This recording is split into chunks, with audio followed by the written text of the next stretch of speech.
Yeah, do you want to do the meditation and the Yeah, prayer? we can do it. Let me just setting up your meeting. Okay.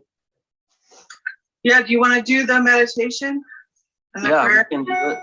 Let me just setting up your meeting. Okay. It's delayed. Yeah, do you want to do the meditation and the Yeah, prayer? we can do it. Let me just setting. There we go. Should be recording on YouTube. Since it was going through my computer, it was like feeding back because it launches YouTube. And since I'm using the same my computer mic, it was doing some weird stuff, so I had to close it. It says it's still recording on YouTube, so we should be good. All right, that was weird. I can probably pull it up on my iPad if I need to check on it later or something. Not too worried about it. Yeah, so we can go into our meditation. Let's do this real fast. I see you. Even though the lighting's horrible. I'm going to turn light on my thing, but I just turned it off to meditate. That's fine.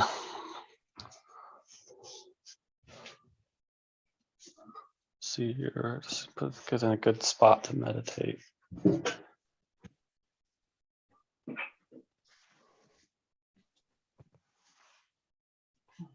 a little better lit there, so it doesn't just, I'm not all blown out there.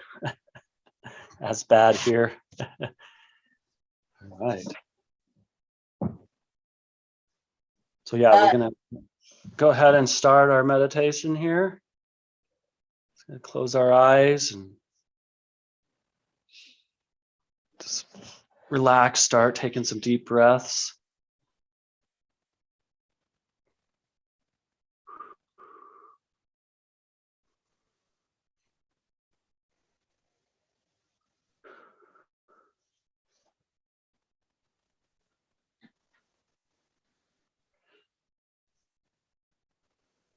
We want to make that heart-mind connection again this week so we can tap into our intuitive mind, which is nested inside the heart.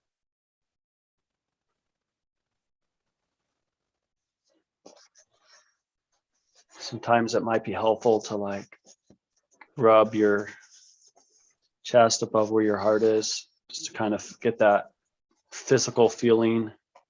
Just imagine your thoughts streaming from your heart.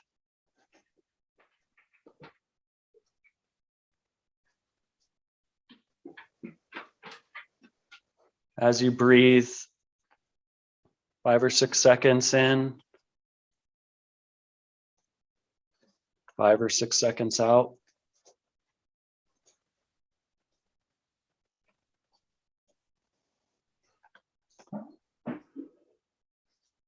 Feel your consciousness coming from your heart.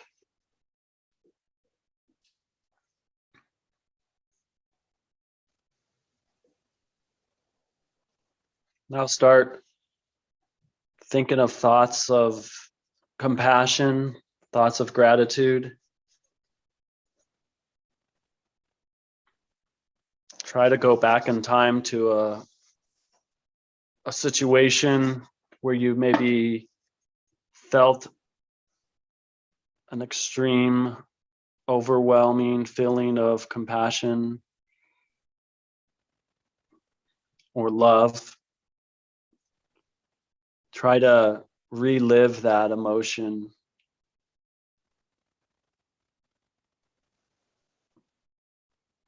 So you really feel it.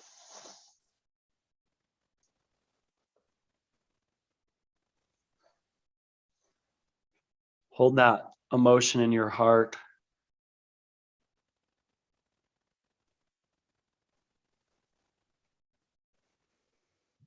try to cycle through more than one of these events that put you in that emotion of love and compassion and gratitude.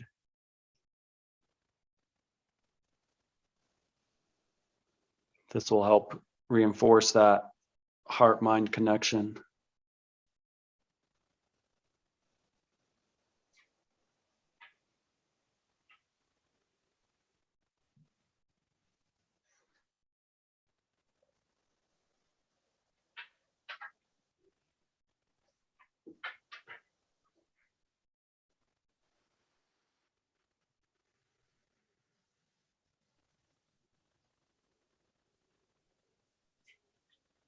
I'll try to carry that love into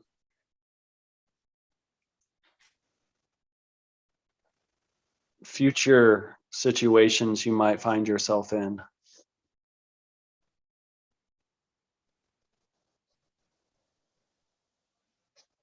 Imagine your ideal utopia and express a feeling of gratitude towards that utopian future.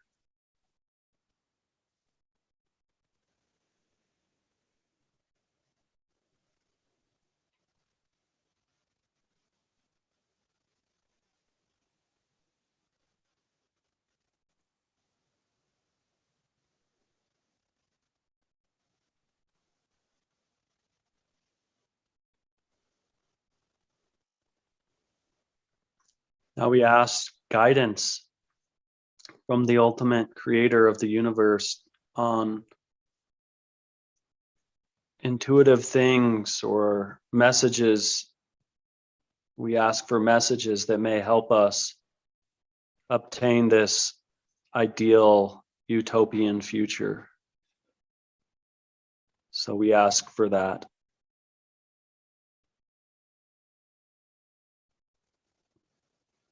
And we are also grateful ahead of time for receiving these answers, these solutions.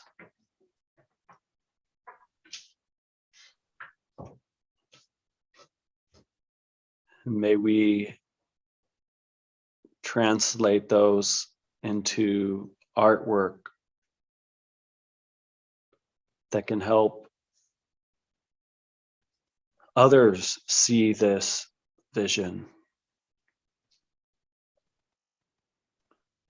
of a peaceful world that lives in accordance to natural law.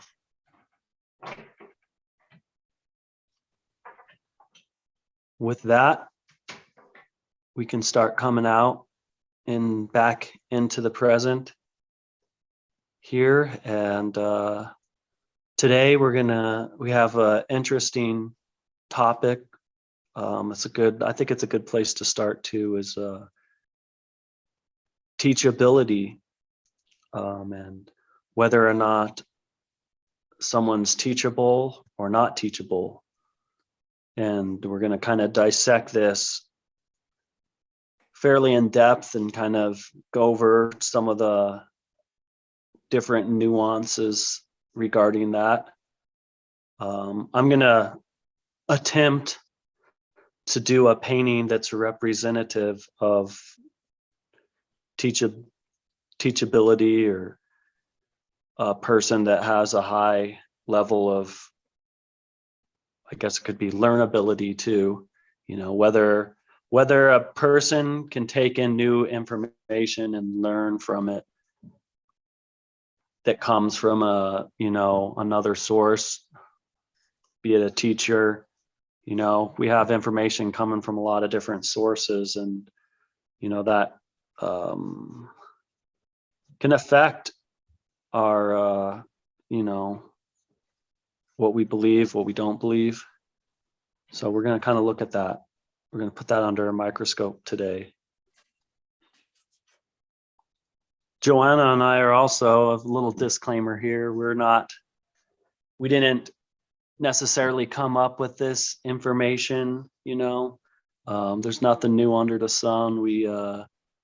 we've been avid studiers of natural law and this reality we live in for our whole lives. And so we might have a slightly different perspective on things, but, you know, a lot of the concepts we're going to talk about here and in our future episodes, you know, it's all information that's out there. It's discoverable, it's learnable, and you know, everyone can access it.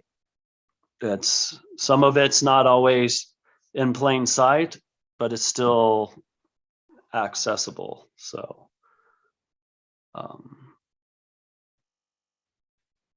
yeah, teachability. Yeah, so I'm gonna be working on a piece that I'm working on for the Truth Show in July. So I'm not gonna do a piece on teachability right now. It's fine. I'm So saying I've been working on this piece for a while, so I'm gonna work on this and maybe another piece for that show. yeah, that's pretty neat looking. So yeah, just to briefly say what this is. This is a sigil for the right of, I have the inalienable right to own property, and I own my body is my property. That's what this sigil states. And then I did a drawing around it using the flower of life, and I mounted it on a substrate, and then I've used paper clay to decorate it. So that's what I'm working on right now, sanding it a little bit. So that's what I'm going to be working on while we have this discussion. Cool.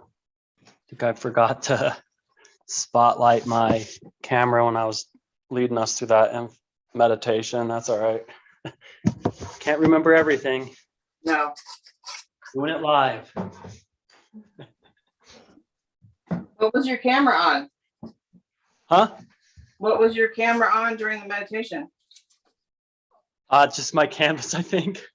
Oh, okay. Well, because there's a way you could, on here where you can spotlight different cameras and stuff. And, you know, I went through all this effort to like sit down in a place where I didn't have all this glare coming in.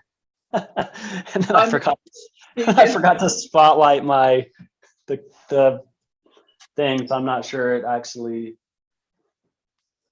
people are actually seeing that, but that's okay.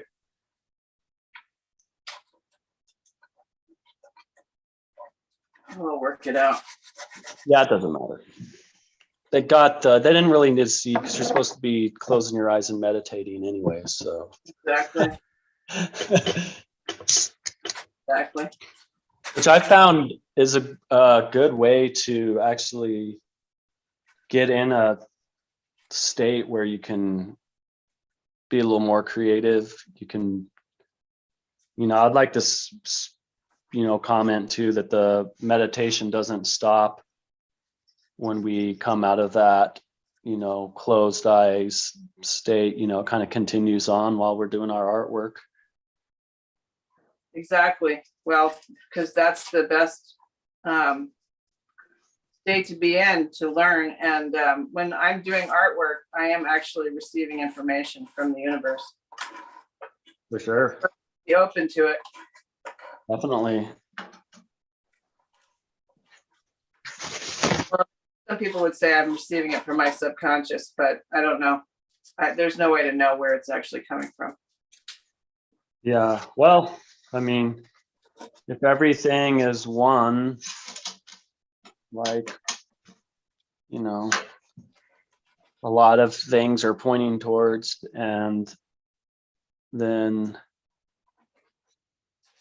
your subconscious, you know, is connected at some level.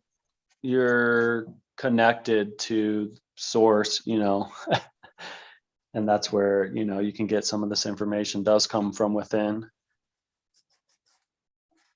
So the idea being that since we're talking about teachability, being able to receive the information from within is also important.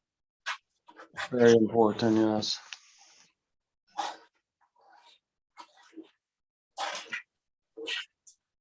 And there's kind of like there's a polarity spectrum when we're discussing teachability, where you have on one side of things, you have naivety, and because of that naivety,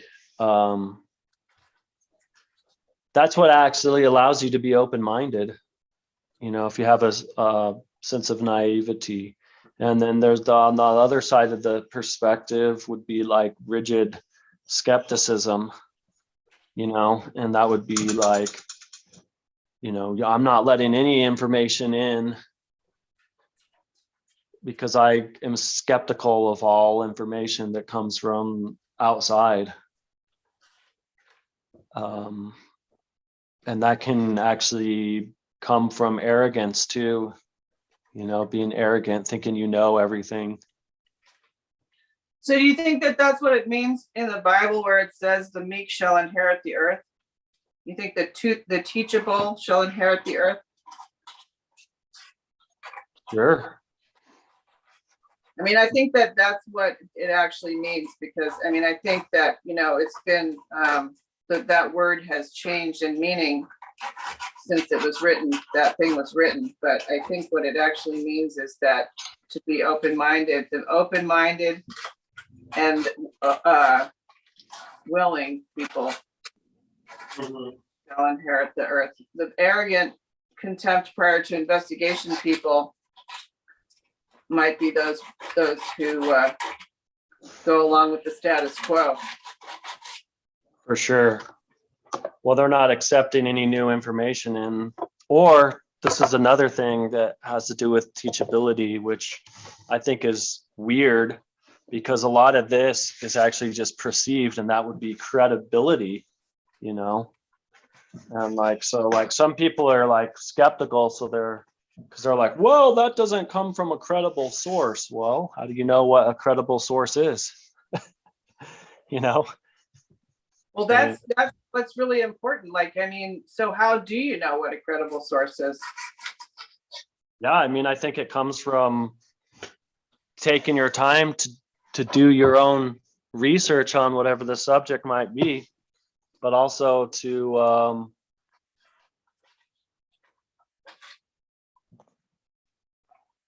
and that would be like letting the concept into your mind and holding on to it until you have taken in enough research to determine whether that something is true or false. And I think that part of that can come from just the observation of nature and how things operate in the natural world. A lot can be learned from that. Right. So, and also just intuition, like, a credible source. I would use my intuition if I got a good feeling from the source after I had listened to it for a while. Sure. Yeah, and that can come into play too, especially like you can do that meditation that we did earlier, and if you can get into a place of where you're listening to your heart, you can actually ask it questions, and the heart has short answers. It's usually a yes or no answer, whereas like the mind is more, it's going to give you like a story along with the answer, or it's going to have maybe some fear attachments to it, or might have some more emotional attachments, ego attachments and stuff to it than the heart's just going to be. So you want to always try to ask it yes or no questions too, because then it just it knows immediately, and it'll even know, a lot of times it'll even know before you're even done asking it the question. It'll know the answer. And using that, you can kind of, that's a way of utilizing that in deep intuition from within, Right. if that makes sense. Oh, yeah. I mean, I was thinking about, It takes practice. You have to practice it because, you're not just gonna, it takes a little practice to decipher what's coming from the heart and what's coming from the mind.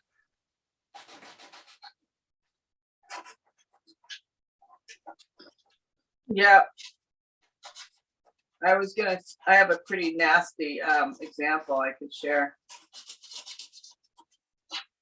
about, I don't know why this is coming to me right now, but so when I first was listening to Mark's work, and he had Jay Parker on, that's the time when you would think, this is bullshit. This isn't real. Mm-hmm. And what happened was that I actually remembered that I had a friend who, back in the 90s, had told our community that she was experiencing, her children were experiencing satanic ritual abuse. And we all thought she was crazy and treated her accordingly. And so when Mark had Jay Parker come on and he was talking about that, I remembered that situation with her and how we had totally disbelieved her. And so at that moment, I 100% believed that Mark was a good source of information, and I saw the error of my ways and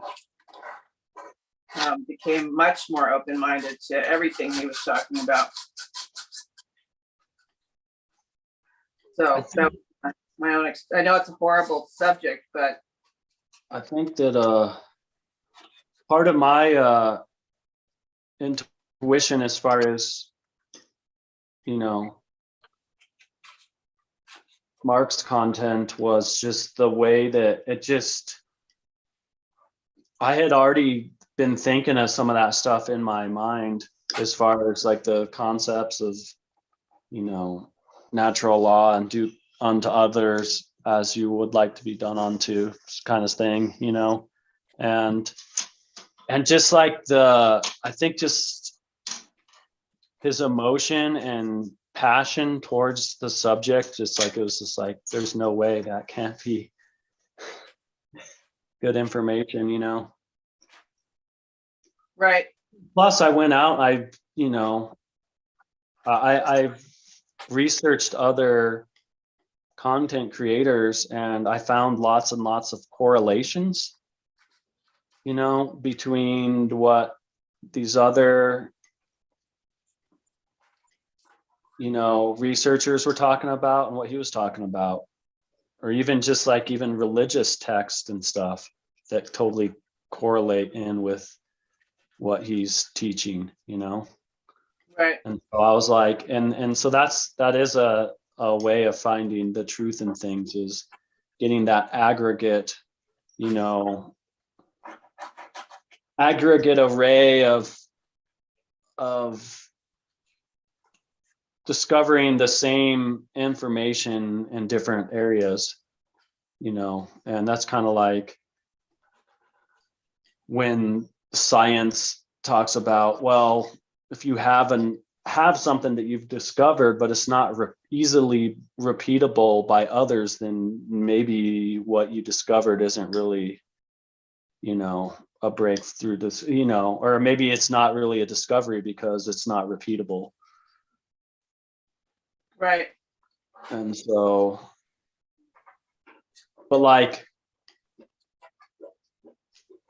if you've come across some information or a philosophical worldview or whatever that looks like, if you start relating to that and from different angles and different, hearing different people talk about it, and maybe they talk about it in a slightly different manner, but it's still contextually conveying or talking about essentially the same dilemma or issue or subject.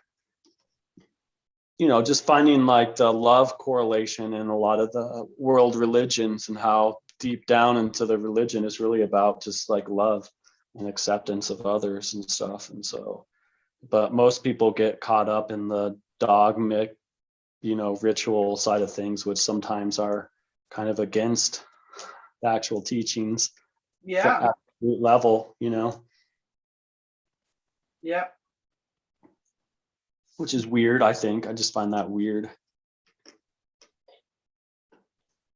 Yeah. Well, it might have to do with some kind of trauma that they're experiencing where they aren't connected to themselves. And so they just, they just take somebody's word for it rather than have their own experience with it because they have blocks. Yeah. And just taking someone's word for things can be a dangerous thing to do too, because, they may be teaching something that's not really true. Right. So if you just take their word for it, and you start to believe that teaching or whatever, then it could mess with your, life. It could mess with your relationships, whatever, Yes, especially like your health these days.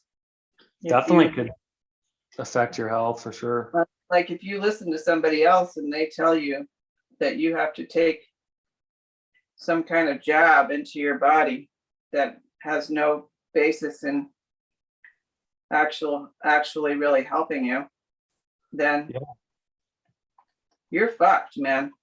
Well, that's even like a fear-based way of doing it too. It's like, oh, we're afraid of something that's out there, and so you need to take a shot to combat that thing, versus, oh, like, I'm not going to be afraid of the thing. If I catch the thing, then there's a therapy that I can use to,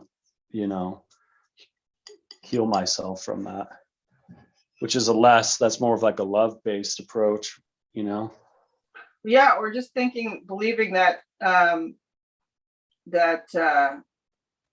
not that nature is out to get you. Yeah. But nature loves you. We're part of nature. We don't have to fight nature. No, we don't. To be like something that's being taught now.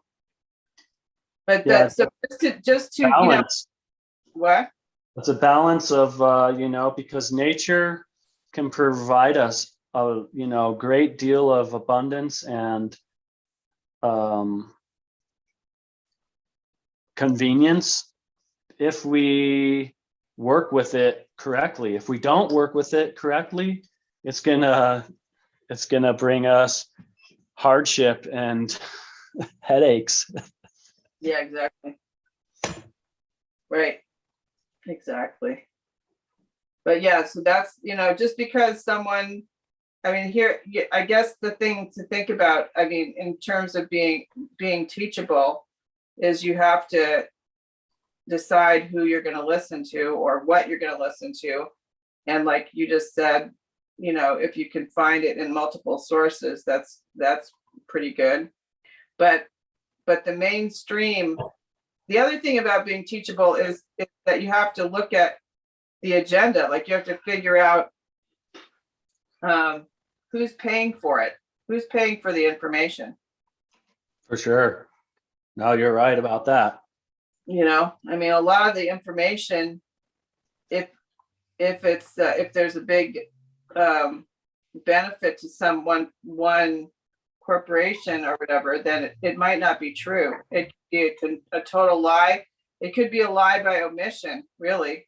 And it could come from many different sources too that are, who have bought into that product or service or whatever it is, and so they're going to promote it. Right. So then are you just absorbing something that somebody tells you, or are you actually learning something? That's a whole other very important question. And that kind of comes back to the whole credibility aspect of it. And it's like a lot of people believe the mainstream media because it's been around for a long time and they feel like there's credibility there,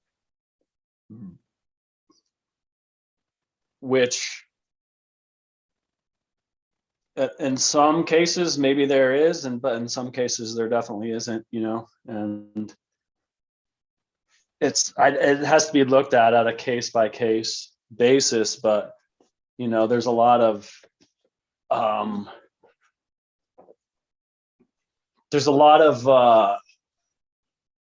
push because for ratings in the media, that they're gonna. It's too bad that it happens like this, but they're gonna, if there's something that people are gonna latch onto, then they're gonna keep promoting that thing. And like they like to use like fear to, it's like that. What was that saying? Bad news is good news. Well, it's not really, that doesn't mean it's good news. That just means they get better ratings for when they're reporting on bad stuff for some reason. Scandal sells. Mm-hmm. Yeah, it's funny that you should say that. Something about that. I'm going to just make a little story about the news. Okay. The other night we were watching the weather, and they actually said that it was the weather for the next day. And they referred to the time that we were watching as last night. Yeah. And so we were like, you can't even believe the weather report now. Right.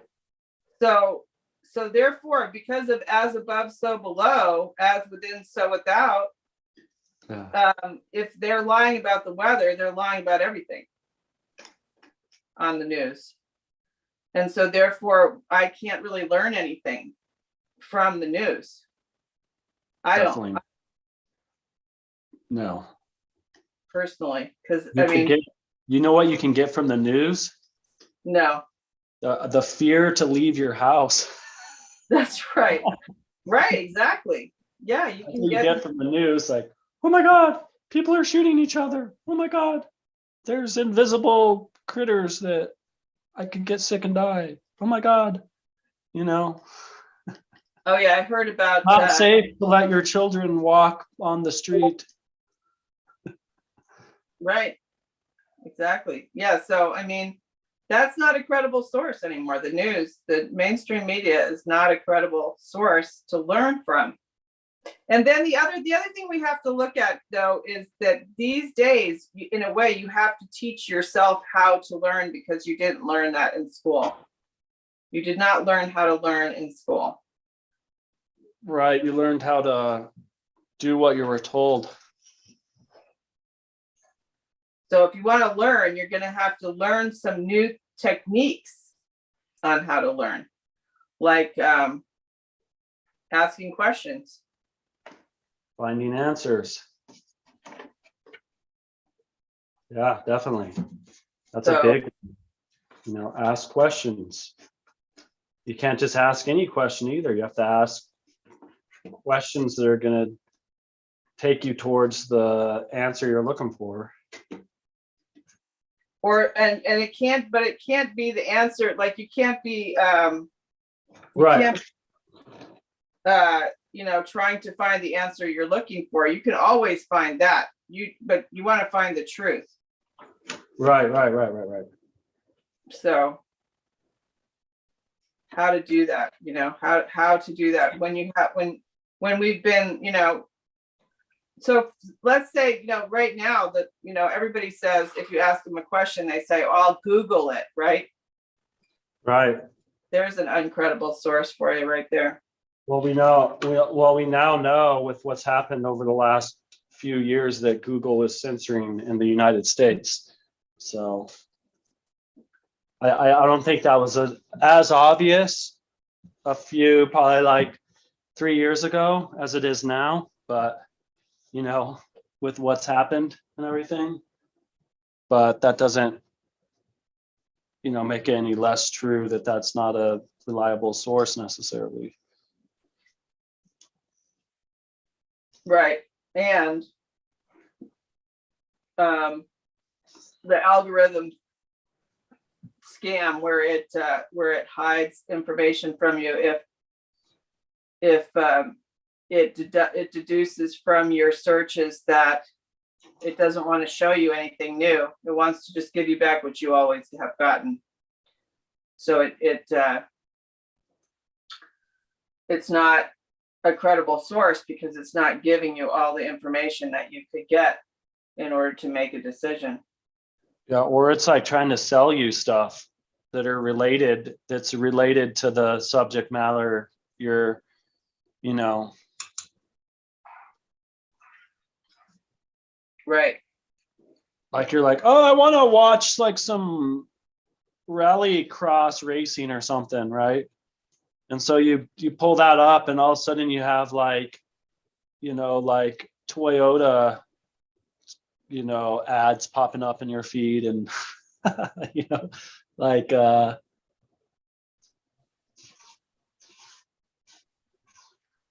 Right. Yeah. I mean, that's a pretty scary thing too. That's a pretty scary thing when you were talking to somebody about something and then suddenly ads for that thing start showing up.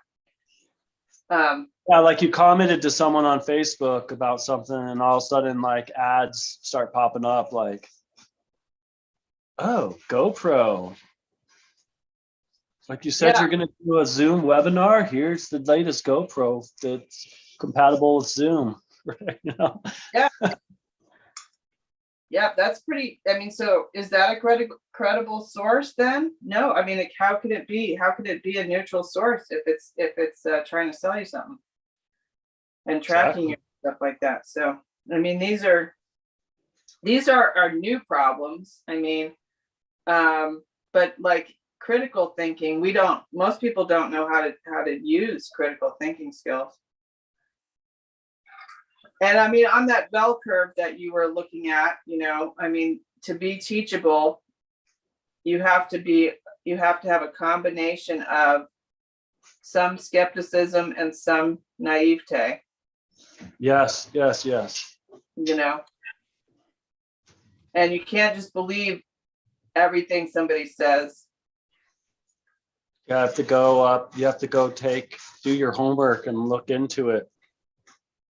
And I mean, that can be difficult, you know, these days, because who do you believe? How do you know whether to believe people or not? You know, it's difficult. And then there's some people that don't believe anything, you know, and that's kind of where you have to go with your, Traumatized. huh? Then they've been traumatized by, you know, these like this censorship and like these being lied to and misled. Oh yeah, for sure. Yep, it's difficult to be a critical thinker now. It really is. To be teachable now is I'd say it's pretty difficult. There's a lot of nuances there for sure that could really.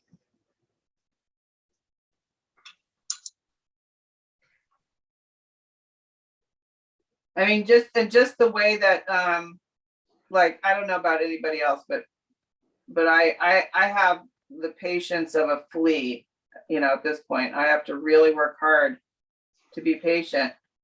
And I end up making a lot of mistakes. Like, say, for example, with this paper clay, I decided I was going to make this paper clay because I wanted to use junk mail. I wanted to get rid of my junk mail in a way that was useful.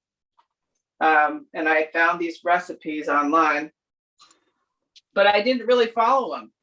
So I paid a price for that, and created like a big mess because I was too impatient to follow the recipe.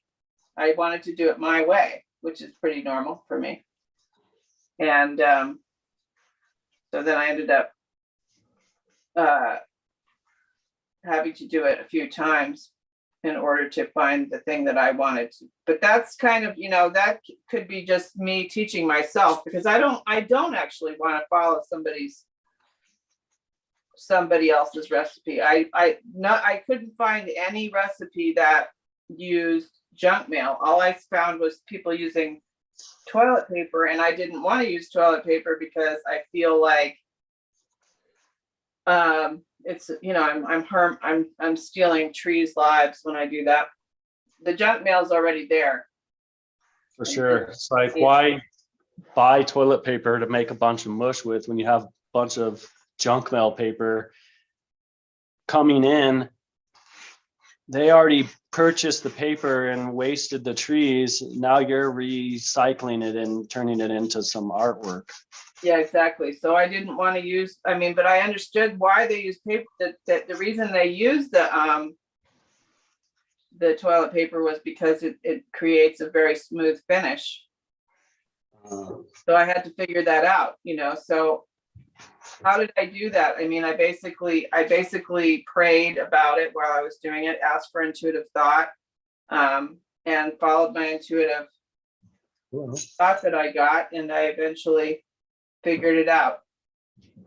And this batch that I'm working with right now is even different than the batch that I made yesterday. And I'm not sure why, but I guess I'll find out if it works or not. That's kind of how this is. I don't know what I did different with this batch, but it's totally different than the batch that so that's, I'll learn that way. That's how I learn, really, is through trial and error. That is a good way to learn things, is through trial and error. And that's how I learn a lot of different stuff. It's too, you just try. You might fail a couple times, but if you keep trying, eventually you're going to succeed in that, whatever it is you're trying to accomplish. Yep. So that's a way to learn critical thinking too. If you keep track of what the process was that you go through. Mm-hmm. And try to keep in your mind, like what succeeded and what didn't succeed in the method. Then you can repeat that method with anything.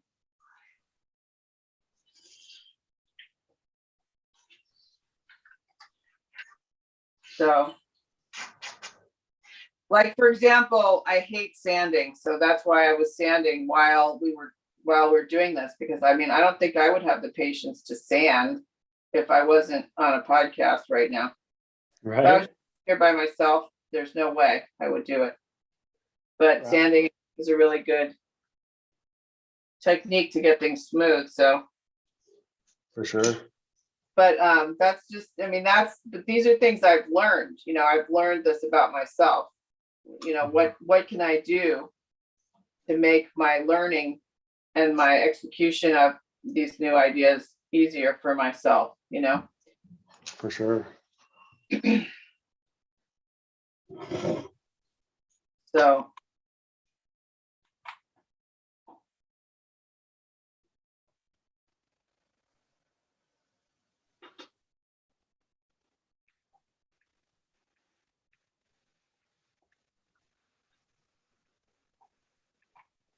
teachability. In a way, I'm kind of done. Like right now, I'm so done with like people will say, "Oh, watch this podcast," and I'm like, "No, I'm not. I can't handle anymore." Yeah, it's like you get to a point of information overload.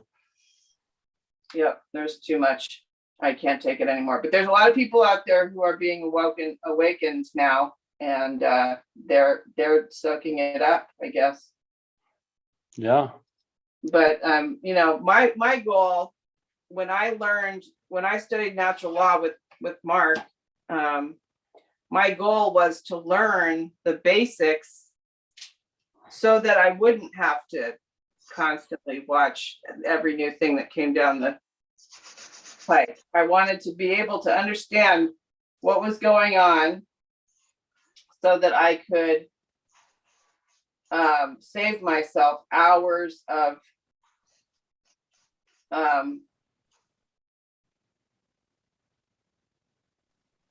watching stuff that might be untrue later on. For sure. You know, learn the principles of something, and then you don't have to see the blow by blow as it goes along.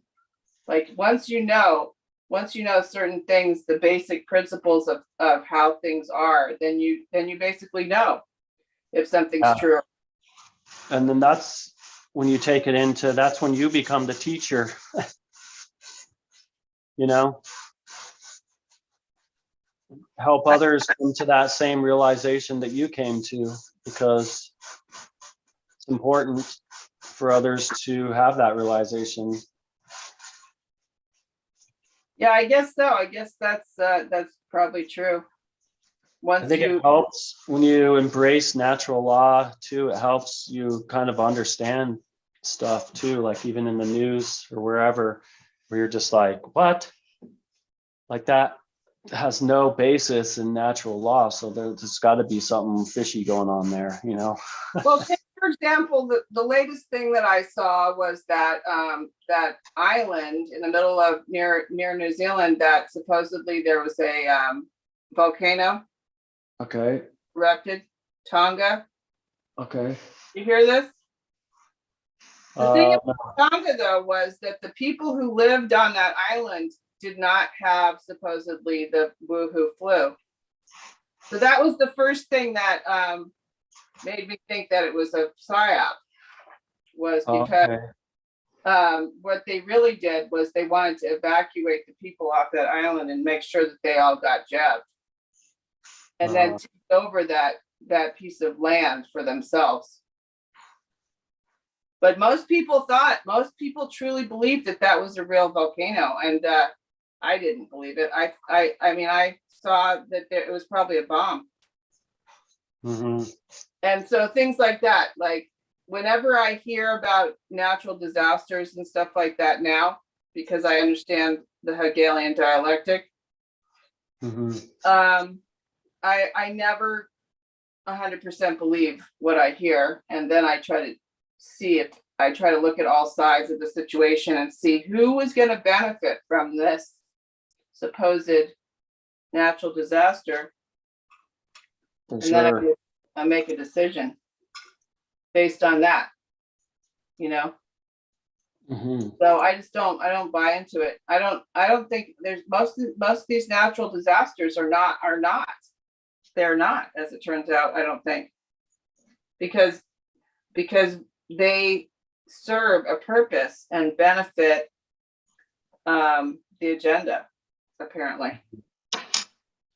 So that's unfortunate, but that's to me, that's a way to remain teachable, because like, sure, I'd love to believe the news, oh, blah, blah, blah, and then never think about it again. But actually it's like, no, this isn't what it says it is. Exactly. Like there's something fishy going on. Yeah, pretty much all the time, unfortunately. Right? Oh man. Pretty much all the time. What do you mean? Huh? I had to like turn off the news for that reason. Like, I don't even watch it anymore. Oh yeah, no. Be depressing. Yep, I agree. So what's your painting about? Oh, well, so far I have 3 silhouettes of 3, I guess it could be people. Yeah, they're like people. I'm just basically gonna do like one person is gonna be, he's gonna have teachability. One person's gonna be super naive and one's gonna be super skeptic. Oh, interesting. So I'm still kind of working out the details of how I'm going to convey that.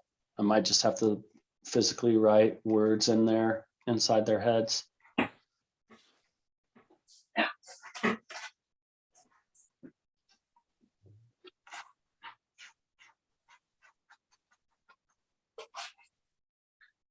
This clay is so different from yesterday's clay. I don't even know why. I have no idea. What did I do differently this time? I have no clue. I used a different glue. You use different junk mail. Yeah, no. Well, I could see like the toilet paper, I could see why it would stick together really nice because the fibers are kind of soft and fibrous, I guess, if that makes sense. Oh yeah, yeah, totally. They're totally Whereas easy. a lot of junk mail's like printed on like glossy stuff and it's like really slippery, so it won't stick together as good and become Well, the yeah, what you do is you soak it overnight and then you use a blender to take it down to the pulp. So Oh yeah, nice. yeah, no, it's pretty much not, but even then the fiber isn't as smooth as it would be if it was toilet paper. But I just am not willing to do that, honestly, especially with the craziness that happened where people started hoarding toilet paper. I'm just not Right. going to use it. Well, I mean, the whole point is to recycle something, not to like take a new product and make it into clay paste or paper mache stuff. The whole point is to take something that was already a wasteful thing and turn it into something that's more permanent, like exactly. Yeah, that's one of my things is that's one of the things I try to do. Just one of my sort of underlying ideas about artwork. That's what it be or something like that for me. Yeah. To try to, because I remember like just hearing about like native people that make use of everything, every last bit of the animal that they hunt or whatever. For sure. So well, we could learn from that because that's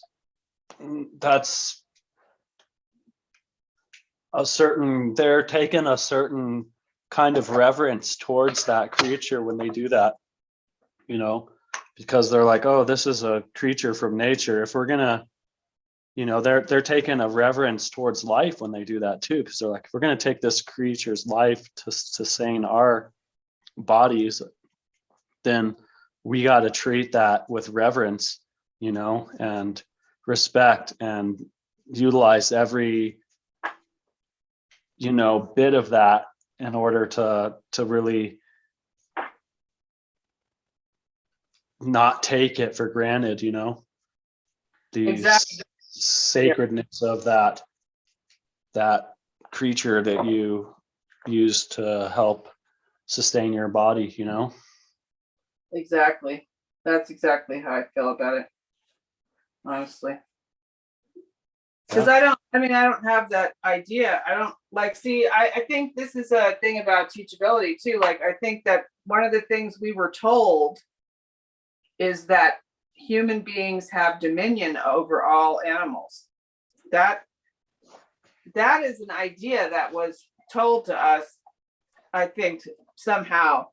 I'm not sure, where it originated. I think it was in the Zohar or something, which is a Judaic text, is where it's actually written first. And we actually, like, humans actually believe that. It's like even in science, that's even in science, and that's what justifies people testing on animals, which I just think is the most ridiculous assumption that we could ever. Eugenics. Huh? It's eugenics, right? Thinking we're God gods over animals and that we can exploit them in any way that we feel fit for Right. our own personal selfish agendas. Yeah, I mean, that's an idea that was taught and people just take it on without even thinking about it. I mean, to me, So if they think that's really true. I mean, I avoid killing spiders all the time because I'm like, this spider's life is no less important than my life, even though its lifespan's much shorter. And so I'll just take the little guy and I'll put him outside, you know? Well, yeah, exactly. I mean, but this is a whole thing that Or I'll take him and put him in the basement, you know? It's too cold out, you know, he might die if I take him outside because it's freezing here in Colorado, right? But if I put him down in the cellar, he's not gonna, it's warmer down there. He'll probably survive. He'll eat other insects and stuff, you know? It's like, why would I kill, you know, in the summertime, why would I kill my best mosquito hunters, you know? right. Yeah, but it's amazing that's we have, but I mean, that's an idea, just going back to teachability, that people just take on that idea as if it's true. Like, and do you ever ask yourself if that's true for you? Like, is that true, really true? Or do you think that was imparted to us for some reason? I mean, and who benefits? So many people financially benefit from that idea. You know? Well, it's mostly pharmaceutical companies too, because they're the ones that are experimenting on these creatures to begin with, you know? And in some cases, I can see the justification for it. If you're, you know, there's, you know, all these humans are dying for some specific reason. And if you can study this on rodents and then start saving the rodents' lives, then you know that will work on humans, you know, maybe. But there's also problems attached to that as well. And for one thing, it's there's this whole telomere issue with just to give a little back history on what what telomeres are. And it's so part of our cellular, when our cells reproduce, they break off, and the telomeres supposedly gets shorter and shorter, and that's what causes aging. And so these telomeres, and so what's happened is these laboratory mice and rats, because they've been exposed to like radioactive stuff and like given induced like cancer and like, you know, that a lot of stuff has been done to them to shorten their lifespans essentially. And this is what these drug companies do, is they when they test the drugs on these creatures, they're like, okay, well, if the mouse has this lifespan and a human has this lifespan, so if we start giving this drug to this mouse and if it dies within this amount of time, we know that we shouldn't give it to humans because the humans are going to die too fast from having it. But if you give the medication or the drug to the mouse and it lives for long enough, then you're like, okay, well, then it's safe to give to humans or whatever. But the problem lies in that so many generations of these mice have been experimented on that these laboratory mice have developed irregularly long telomeres. And so when they get tested on, it's not an accurate picture because they don't have normal length telomeres. It's like they're like really long telomeres. So maybe this drug doesn't kill the mice off and they're like, oh, it's safe to use in humans. But they just tested this drug on a mouse that had irregularly long telomeres, so that they're getting false or bad data back. And that is a Well, thing see, right there, See right there. Oh, Dad, within mice. huh? That's something that evolved within mice. And Well, that's that's the whole point, is that you're gonna that's get bad data back because you're violating that creature's exactly. life. And that's the universe giving that creature a fair chance by extending its telomeres, you know, Right. through Oh, and also generations. cause and effect. It's cause and effect. It's basically Yeah. saying, Oh screw yeah. you, and you don't get to do this. This isn't you're out of your jurisdiction. Yeah. So Yeah. you're gonna We're gonna mess with your alleged scientific data because you're harming these entities, you know, exactly. as above, so below. You're gonna harm things, we're gonna harm your data, you know. Yeah, exactly. Like, and that's just the way it is, because we're violating natural law by and that's, but that is an idea that people just, I mean, I have heard so many people that I actually admire refer to animals as less than us. And Yeah, I'm so I've done it. fucked up, man. Huh? I've done it, but I've kind of came to realize that, you know, over the years that isn't, you know, beneficial to Yeah, continue it's with that. really amazing. But I mean, You know, I mean, part of my awakening process was like, you know, I used to be like the biggest stomper of little creatures that were smaller than me. I knew, you know, but I realized that was wrong when I had my awakening, and I try to you know, I refrain from doing that now. I even try to teach my kids, like my daughter like screams because she sees a spider in her room. I'll be like, oh, don't worry about it. It's just a little spider. He can't hurt you.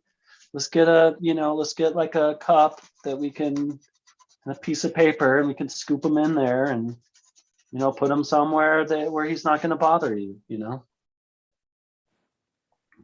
That's, I don't know. yeah, exactly. Yep. I mean, but that's an idea but the idea is like, how many of those ideas do we just assume are true because we were taught them? Exactly. And how many of them, I mean, that's about teachability. That's if you have all of those ideas and you're not willing to look at them and decide if they are ideas you want to keep or not, then you're blocking yourself from new experiences. I mean, and I can understand why you wouldn't want to look at that one. That one's a pretty nasty one, because there's a lot of things that we as a collective do that we can't really stop them from doing, and we just have to try not to participate in ourselves. But those things are convenient. Those things create convenience, and we like anything that's convenient. We seem to think that that's justifiable, Uh-huh. and it just is not. It's just not necessarily so, you know. But yeah, we don't want to look at that, because it's gonna mean that we might have to slow down and evaluate what the hell we're doing here For on sure. Earth. So yeah. So that's the thing about teachability that, you know, that I think maybe goes unnoticed a lot. Old ideas.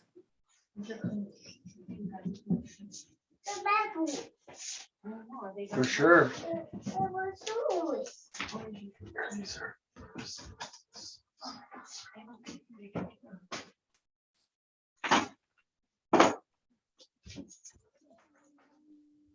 Sorry about that. Oh, it's fine. Step away for a second. Huh? So I had to step away for a second.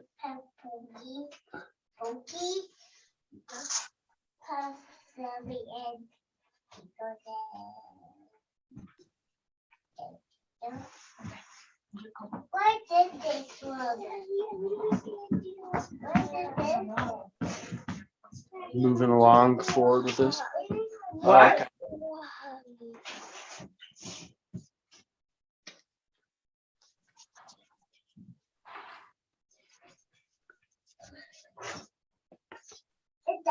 Good night. I love you. See, look what I got. Oh, I cool. got that from school. That's a cool heart thing.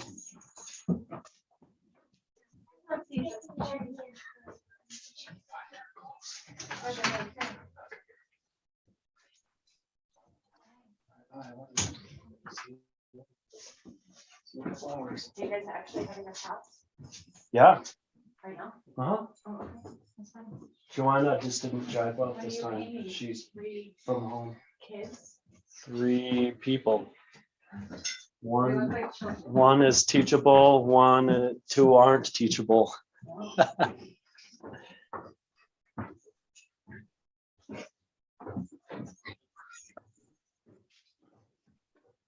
Yeah, so I'm painting these 3 figures here, 2 of which are going to be unteachable,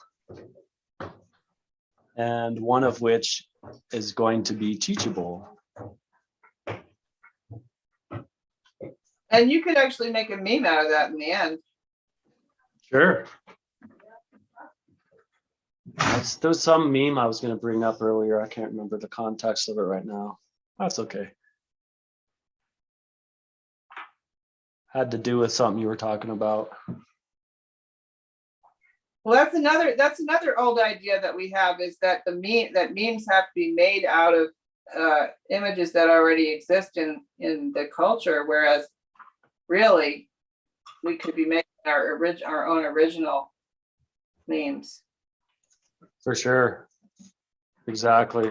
I mean, this is a very annoying development. It's plagiarism, justification for plagiarism. For sure. Yeah, it's like, oh, I can take some clip art off the internet and then add some text to it and call it my own, Right. And this is a big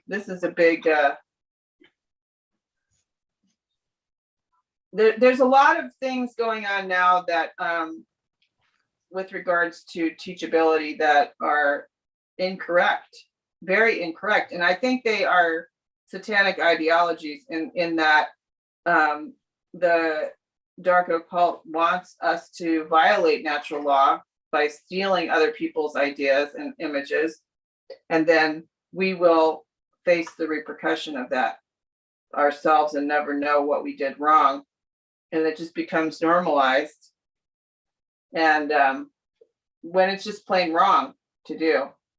For And sure. that's what they are trying to do, is they're trying to get us to violate natural law, so we pay the price of cause and effect. And so it's become popular to create artwork out of other people's artwork. Yeah, it's hurt the illustration industry too. Really? Because, oh yeah, because people can a lot of companies can just download, stock imagery, subscription for a month and get all the illustrations they need to illustrate whatever it is they're doing. And not in all situations, but in a lot of situations, Oh yeah, that makes perfect sense. I mean, the illustration industry has gone to shit just because you have to use Illustrator now. That happened in my time. Yeah. Oh, you're talking the Illustrator software. Yeah, the software, like nothing is hand created anymore. There is. There's Oh, still really? people creating stuff. Oh yeah. Really? I haven't seen any. But there is a dominance of people that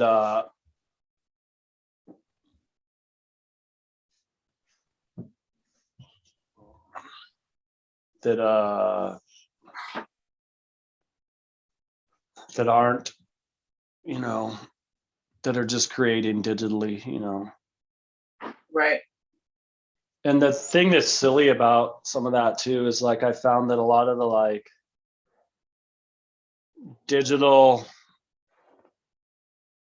like stuff that they're trying to do with digital stuff, it's all emulating like traditional mediums.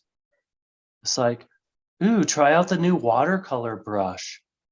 It's just like a watercolor. It's like, why don't you just do a watercolor then?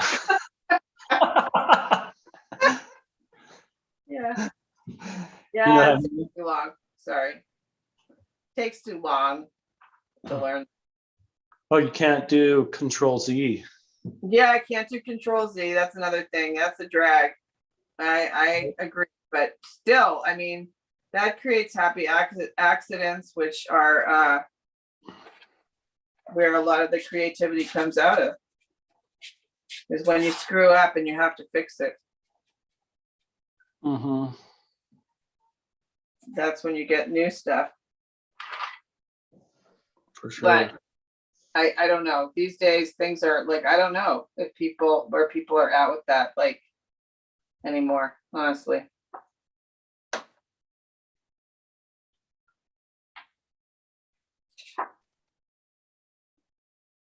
Shell shocked, I would say. Most people might be shell shocked. Right. Seems like.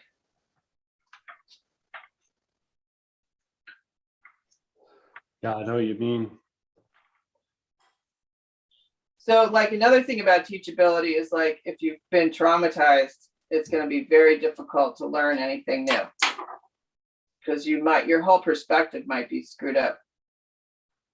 Well, you may have shut down that naive side of you because of the trauma, you know, it's because of that naivety that maybe, you know, puts you in the situation that where you experience that trauma. And now you don't trust that side of yourself enough to go there anymore. So you become a rigid skeptic, or even like, you know, you get calcified into that arrogance and skeptic side of things. Yep. Like I know all, you know. Yeah, that's 100% true. And then coming out of that, it's very difficult. It can be very, very difficult to come out of that. And to get back to being like, again, this is why I said the meek shall inherit the earth, because be like little children. It's very difficult if you've been traumatized to be like little children. Well, we can learn a lot from children, you know, especially the way their sensitivities and stuff, because they understand. A lot of actually children probably understand natural law better than a lot of adults. They just don't know it. You know what I mean? Oh yeah. I mean, like about, well, we just, about 2 years ago, like my bird passed away. You had a bird? Yeah. And he was, you know, he was in the cage or whatever. And my daughter like pointed it out and said, "Oh, Birdie's sleeping." And I looked over and saw the bird laying at the bottom of the cage, kind of in an awkward angle. And I'm like, that bird's not sleeping, he's dead. And like within a second of me saying dead, my daughter was like in tears. And, you know, we had a conversation and stuff about death and blah, blah, blah. And you know, we cried together, you know, because we loved the bird. But it's just the fact that it was so quick that she was in tears just shows how connected to, you know, what she was, you know. Right. Because like, you know, someone older, you know, I lost, my bird died. Oh, I'm so sorry to hear that. you know, or I don't know, just that emotion that, you know, I feel like people say, oh, I have a tough skin. Well, that's actually just you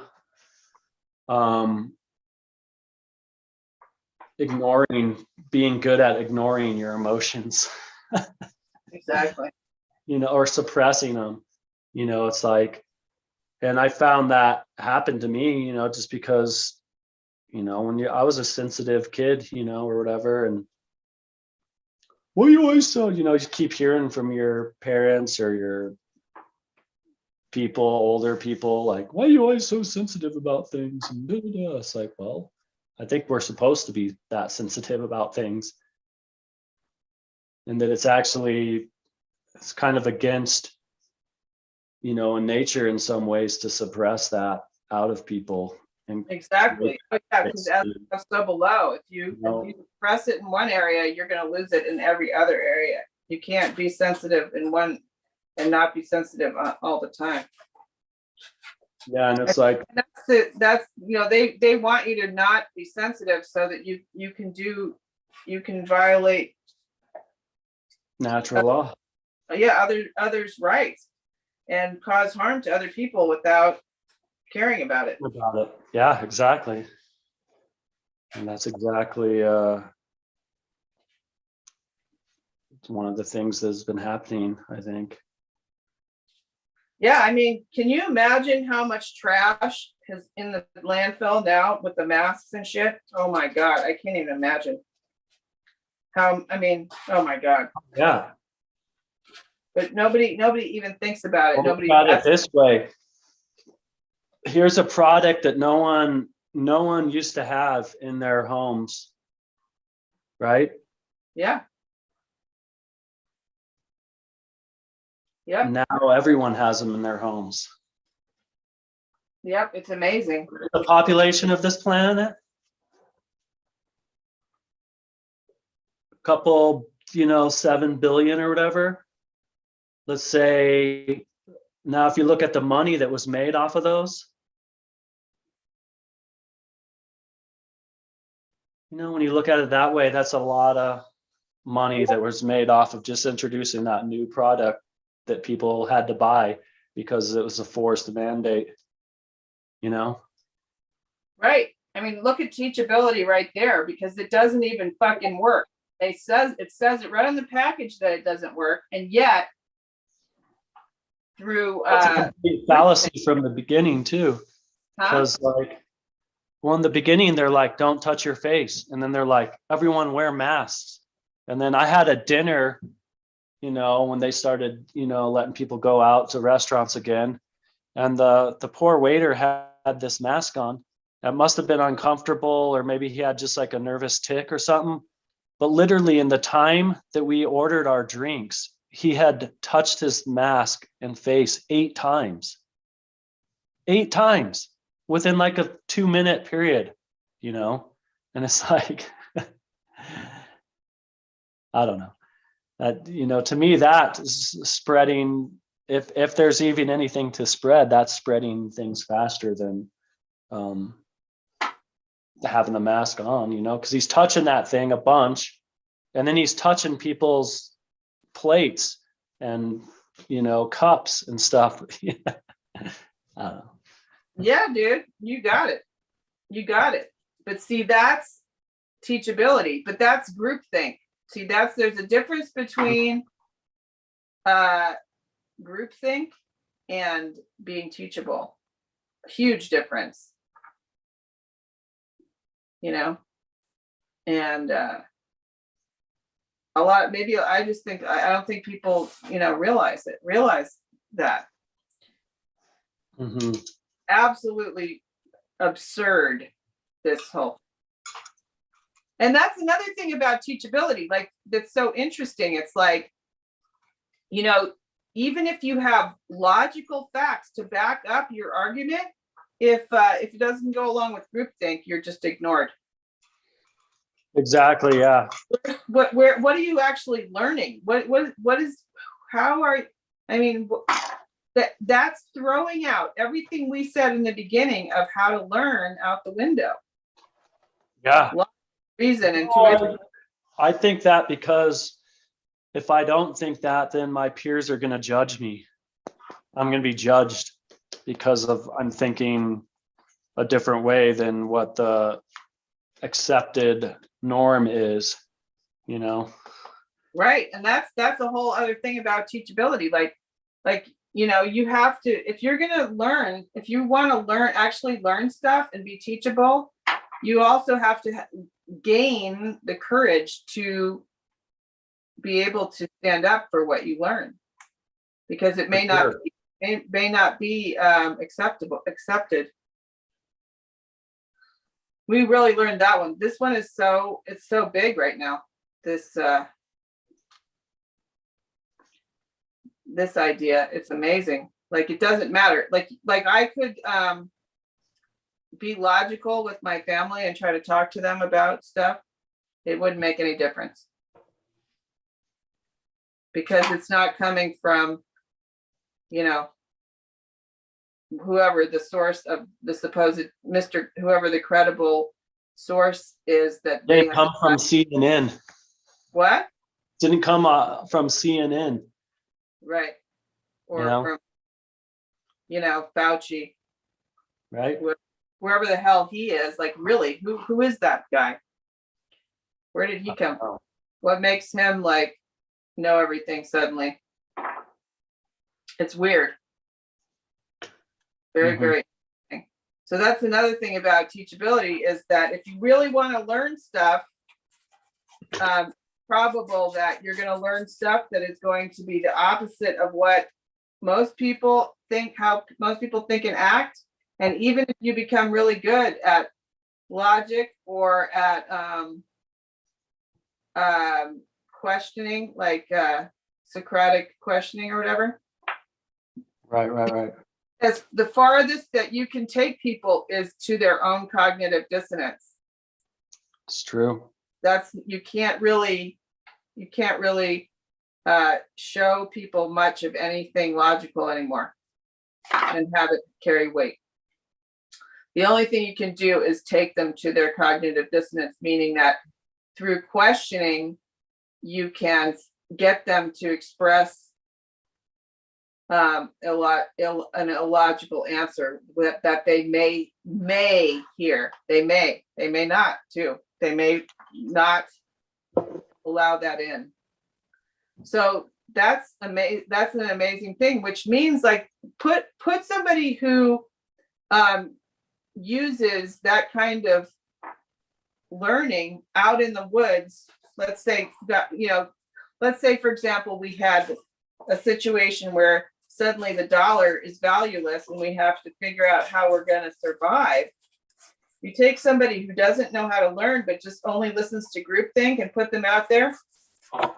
How long are they going to survive? Not long. Yeah, because they don't even know how to. They don't know how to learn. They don't know how to. You're going to need to learn stuff out there, like how to start a fire, how to keep it, and if you don't know how to learn that stuff because you've just been Googling shit to get your answers, or going along with the, mainstream narrative or whatever, you're not going to know how to light a fire and keep it going. For sure. This is why it's so important. I mean, it could happen. You never know what's going to happen, but what's going to go down. I mean, our people who put food away are being labeled whatever, conspiracy theorists or whatever. Our grandparents all had storm cellars filled with food in them, especially out here where there's tornadoes all the time. That's just common sense, or it was common sense a while back, So that's another like common sense. No, I mean, for sure. Like, to relate back to that, like my grandma had like a whole, we called it her store in her basement. And we, when I was a kid, like, if it wasn't upstairs, if like what I wanted for lunch wasn't upstairs, she'd go check the basement. And she had a whole wall that was probably 20 feet long with shelving, and everything on that shelving was canned food, dried beans, pretty much any kind of soup you could want, or SpaghettiOs or Chef Boyardee, whatever, she had it all. And then right next to that was a huge chest freezer, and that was all just like stockpiled because she was a depression baby. She grew up in the heart of the depression, and so she, they understood, hey, you got to have food on hand just in case. Right. And we saw what happened at the 2 years ago when they're like, oh, this stuff might not be available for a little bit. You saw the shelves emptied. I was trying really hard. I was like really doing good on the track to becoming vegetarian. And then all of a sudden I couldn't get beans anywhere. I was like, well, that's one of my main sources of protein. That's what I was eating, like beans and dried fruit, and like all the stuff that they told you to stock up on was all of a sudden gone. I'm like, great, this is starting to become hard to be vegetarian when all the beans are, out of stock. Good point. That's a good point. A really good point. I mean, this is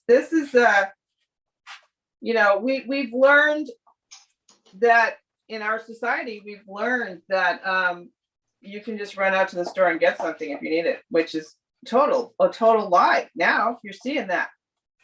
Well, it is a total lie, because there's one thing there missing. You can go to the store and get something if you have money to buy it with.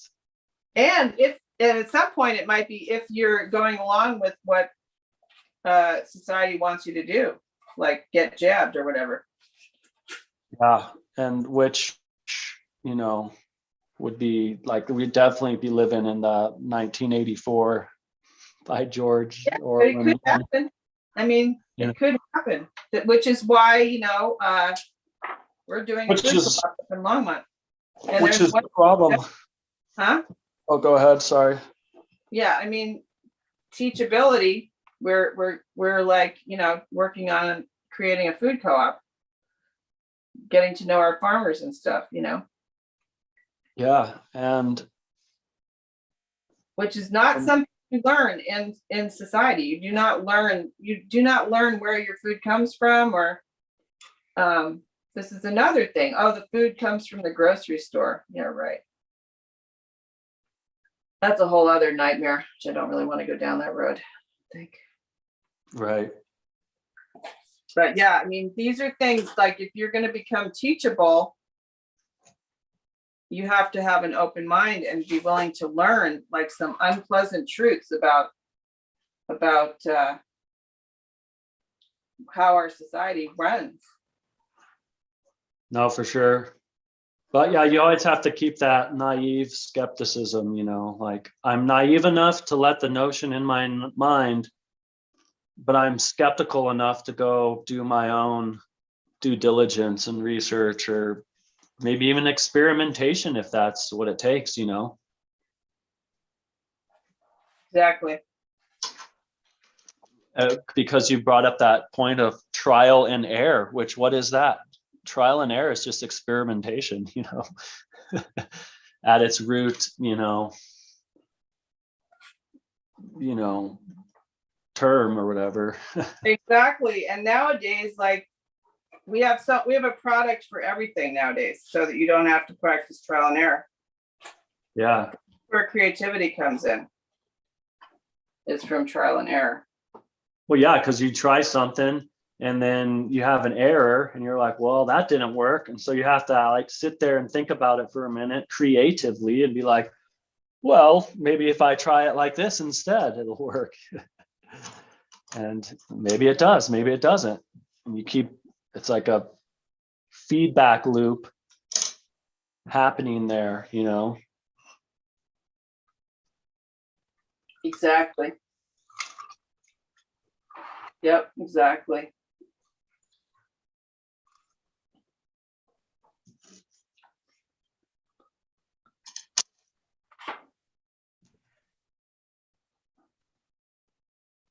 So like we could even take our how we came to this doing this podcast, you know, being teachable. We, you know, we didn't really know what we were doing for a long time. And I'm not sure we still know, but I think we have come to the realization that you know, we can make art together and talk about interesting topics, and that might be interesting for people. It's something definitely new. But where did that come from? It came from us trying a bunch of different things, and the common denominator was what we're doing right now. We got We- some feedback. Huh? We got some feedback too. Yeah, we got feedback. Yeah, and yeah, we had absolutely, we didn't start out thinking we were going to do this at all. No. But we were teachable by the universe. Right. And Well, you can continue speaking on this. I have to take a small break. I'll be back in a minute or two. okay, sounds good. If I can talk about it without you being here. We'll see if I can. If not, that's fine. Just keep doing art. Yeah. Yeah, I'm doing art. So yeah, I mean, I and this is something that I do, which I'm not sure that it's really that great what I do, but I do art while I'm talking because I'm more creative when my left brain is engaged. And I had no idea I was going to be doing what I'm doing right now. I'm kind of interested. It's very interesting what I'm doing, I feel like, because I mean, this whole thing has just evolved. I had no idea I was going to be doing this way or any of it. I certainly didn't plan it. And that is a very interesting thing to me, because normally this kind of medium I would think would have worked better if I had planned it, but I just can't plan it. I can't plan stuff like this. So I have to learn as I go. I have to be open-minded, and I just have to be okay with it if I have to throw it out because it's terrible. But yeah, it just evolves on its own without me really knowing what I'm doing. So Okay, I'm back. I might have to do the same thing in a second. Yeah, no worries. Nature calls, right? Nature calls. And I'm also drinking some lemon water tonight. You must listen to nature. Yes, you must, or it will be an unpleasant experience. I think about that old commercial for the margarine commercial. Were you alive for that?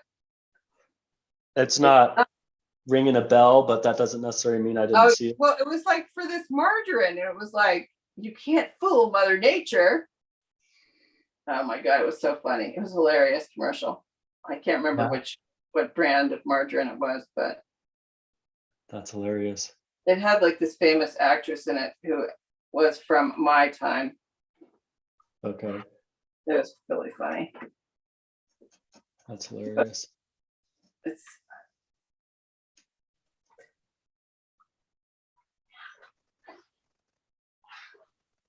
yeah, Mother Nature's calling me. I better go. Better not ignore her. No, it's gonna get ugly. I do. Oops. What? Sorry. That could have made you seasick. I hit my head on the camera when I stood up. Whee! I will figure it out. The camera thing.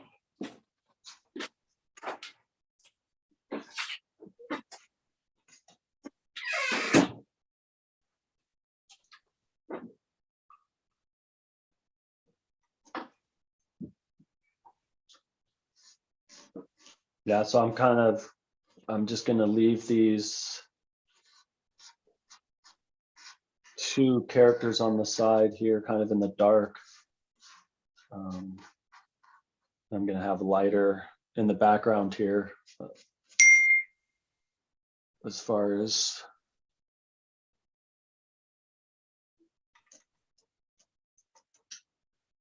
where the character is, I think that'll be symbolic of, you know, their learnability level. You know, if the people left in the dark aren't learning, the people, you know, if you're in the light, you're going in the light direction, then you are learning. And you're coming to understanding and ultimately wisdom.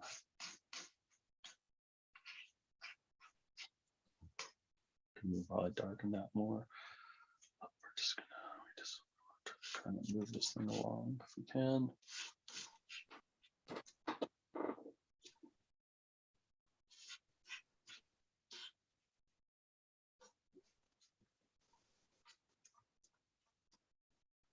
But yeah, that's, I mean, being in the light is kind of like being in the knowing. And so if you can learn something that's like taking a light and shining on a dark place. So that's why I'm going to do like kind of the darker background around the figures that aren't as teachable as the figure. The central figure is going to be the figure that has a high level of teachability, and then the other two figures are going to have low levels of teachability.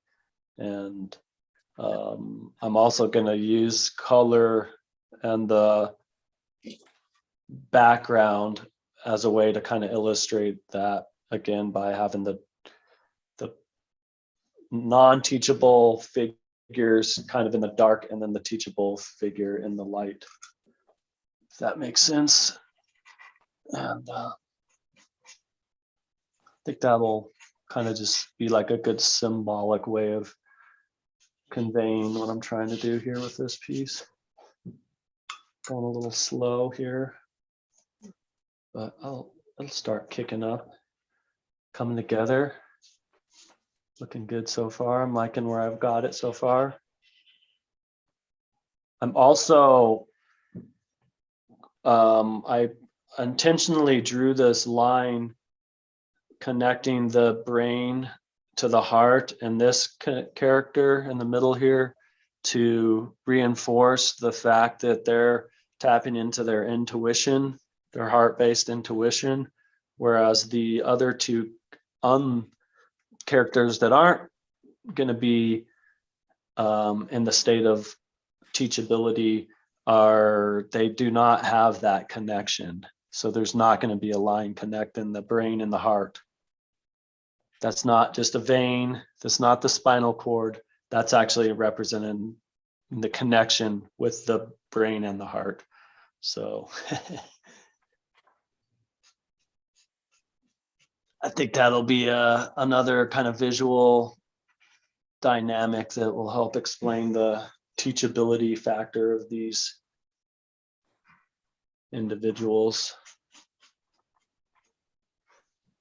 I didn't want to, you know, if you think that this picture isn't ethnically diverse enough, well, I intentionally did that because I didn't want to make it look like one ethnicity is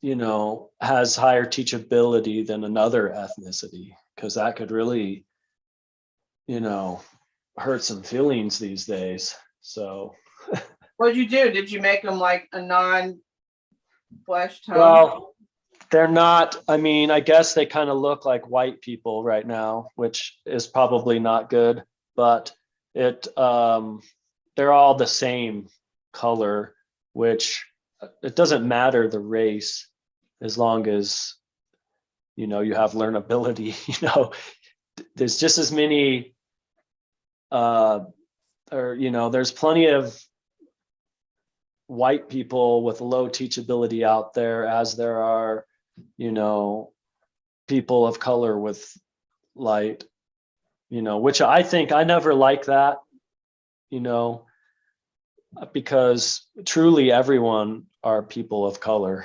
We're just all different colors. So, Oh, yeah.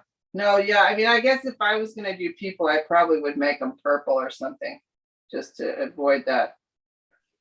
yeah, I don't think it, you know, and I may just be overthinking that too, like, oh, like, You're right. No, that's a big problem these days. That's a whole other, that's an idea that was created out of nowhere and has been perpetrated.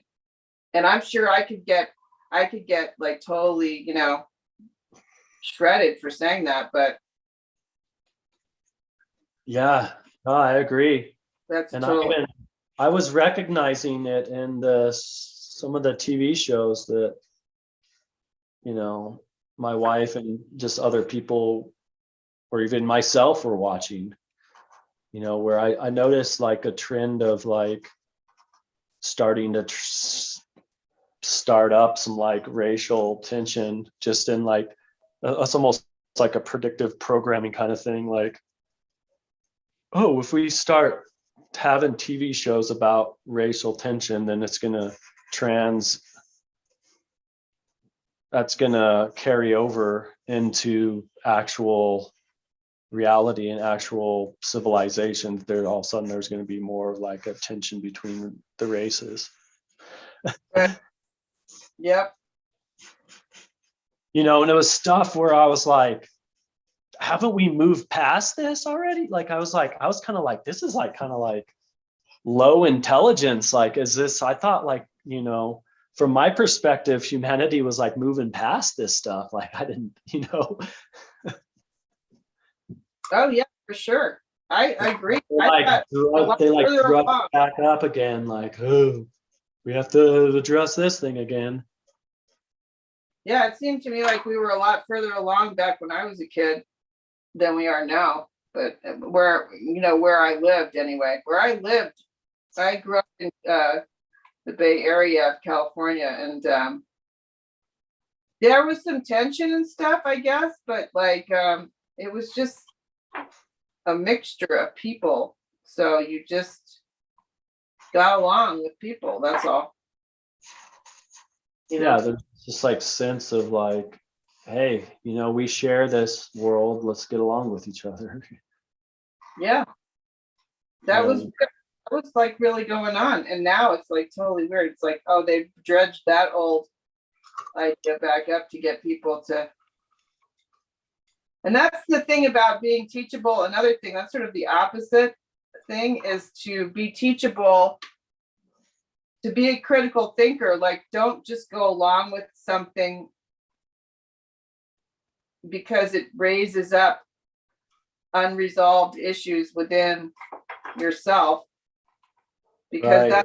they're going to play right in. They're going to try to get you to, because the idea is divide and conquer. You know, that's the basic idea. And whatever issues that aren't resolved, they're going to play on that. You know, they have an idea of what issues aren't resolved. You know, that's their Right. marketing. It's a big marketing thing, you know. That's how you get people to consume shit, is to know this kind of shit, you know. Uh-huh. And so if you have any, people on the whole have any unresolved issues in that area, that's going to be brought up. Mm-hmm. And so if you are trying to become a critical thinker, you have to look behind, like television programming. Okay, programming. Hello, it's not just for fun. Yeah. There's real there's a real plan here. And It couldn't be more transparent about what they're doing. Television programming, right? I mean, yeah, it's crazy. It's totally crazy. and then people don't believe you. They're like, oh, not my TV's not programming me. Oh, I know. They think, yeah, people generally don't believe. They think it's just a word somehow. It's just weird. Like so obvious. They're like, oh, no, it's not programming. You're not talking about shows. No, I watch shows, not programming. Well, actually, that's what they call shows. It's programming. Yeah, shows, which is another interesting word too. Shows is an Yeah, it's interesting. the same thing. We're showing you. We'll Yeah, show right. you. What? We'll show you. Exactly. Shows. Like exactly. It's fun. It's interesting. Like there's no. Yeah, you watch shows. What does that mean, though? So interesting. Show. You know, that's the other Show. thing. That's the other thing about being teachable is, Demonstrate. huh? To demonstrate. Demonstrate. Right. Exactly. I mean, that's programming. See, that's the thing about another thing about teachability is the ability to pay attention to what like things that we take for granted and see what's behind them. For sure. You know, words like, you know, the word spell, for example, spell words, right? So what's up with that? Why is that word the same word as casting a spell? Yeah.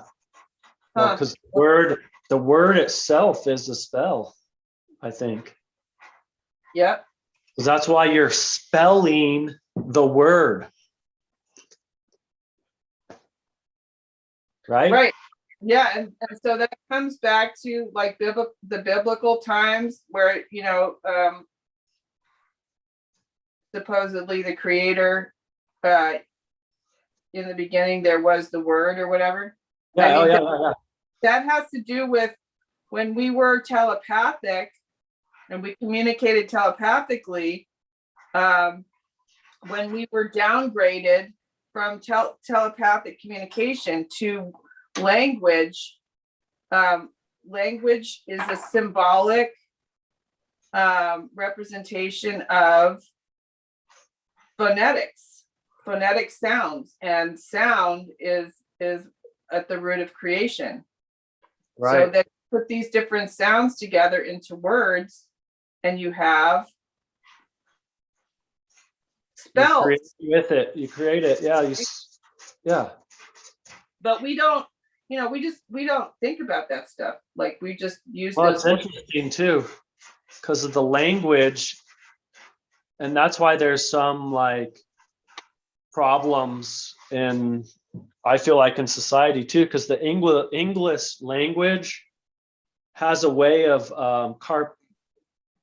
compartmentalizing things. Okay.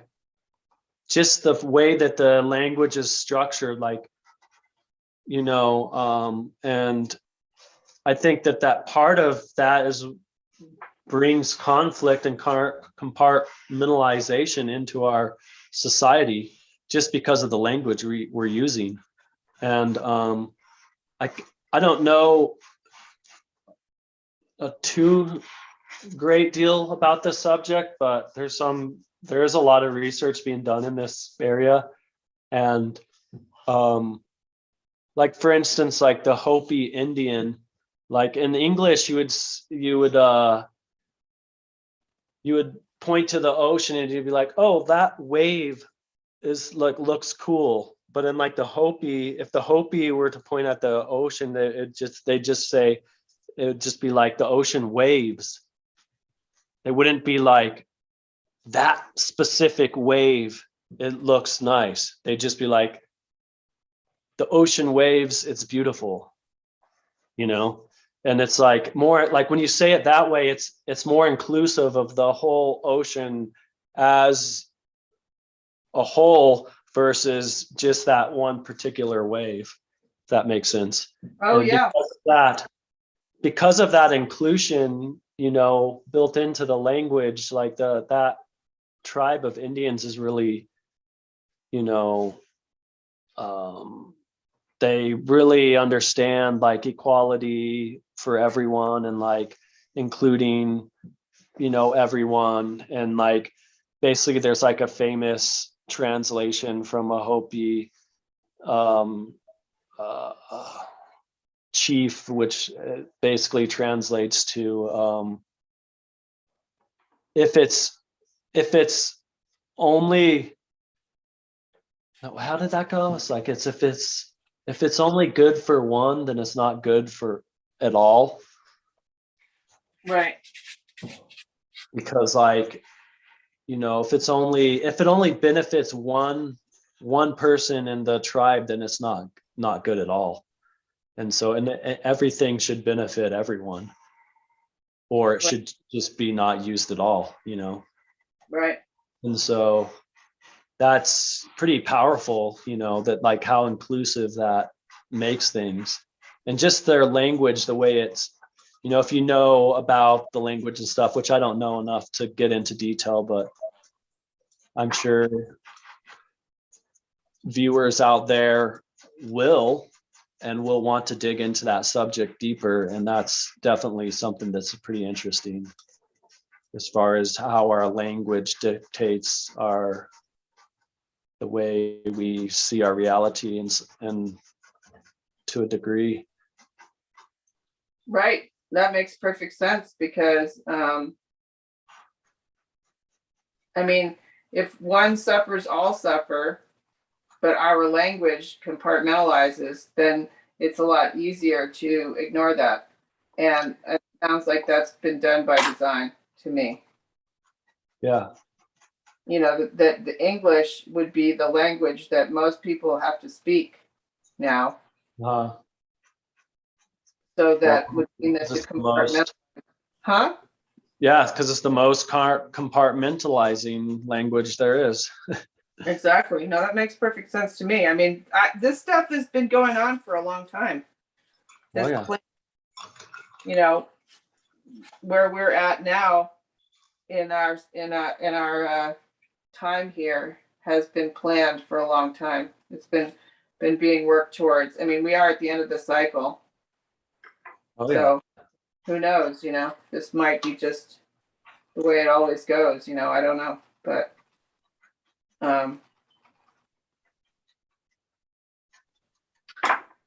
it is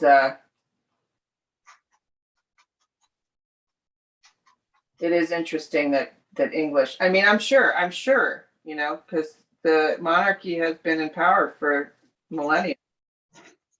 England, the monarch. Yeah, it's They've been in power. it's interesting how that, just the notion of like the language you speak can kind of dictate the way that conflict happens within a civilization.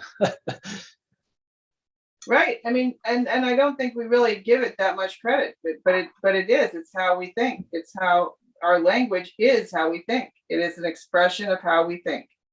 Well, yeah, and like I know my sister, she went to Costa Rica when she was in high school as a foreign exchange student because she wanted to like really immerse herself and learn Spanish, Spanish language. And she said that like by the time she left Costa Rica, she was thinking in Spanish inside of her head. Exactly. Like when she would have a thought like, oh, like I miss my mom, she was thinking, she wasn't saying it like that in her head, she was saying it in Spanish, Right. That makes perfect sense. So then she would because Spanish is a more inclusive language, she would start to think that way. Yeah, and this is kind of that's not, I mean, I'm not really necessarily relating that experience back to like the inclusiveness of the language. I'm just saying that like if you live in Mexico and the only language you speak is Spanish, you think in Spanish. Like when you have a thought, you're talking to yourself in Spanish. You're not like magically thinking in English, you know. Right. Right, but the point is if that language makes you Yeah, yeah. think like the way the Hopi don't divide waves up into separate waves, then you think that way. You think more about community than you do in the United States. Yeah, yeah. You're not thinking about yourself necessarily as like, oh, me and my immediate family needs to survive. You're like, me and this whole community I'm a part of needs to survive. And you know, what do we have to do in order to do that? You know? Exactly. Yeah, it's a total different way of thinking. Yeah. Yep. So these are all huge concepts that, if you're just taught how to Google it, you're not going to necessarily have these ideas. No, you have to come to these ideas over like a, multitude of researching different stuff. And then you find out like, oh, this is actually a thing that we need to consider when we're,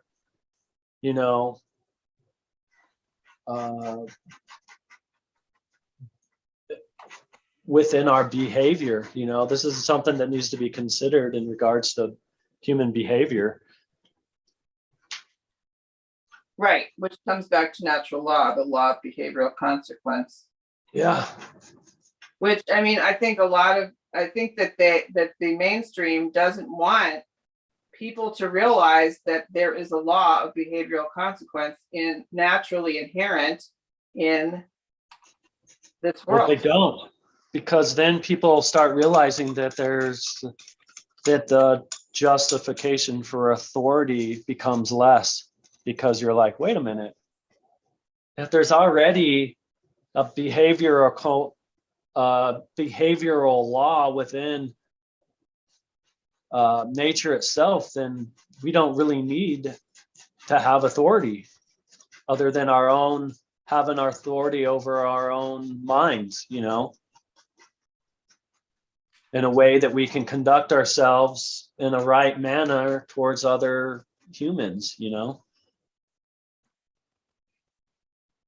Yep, that would rock the world.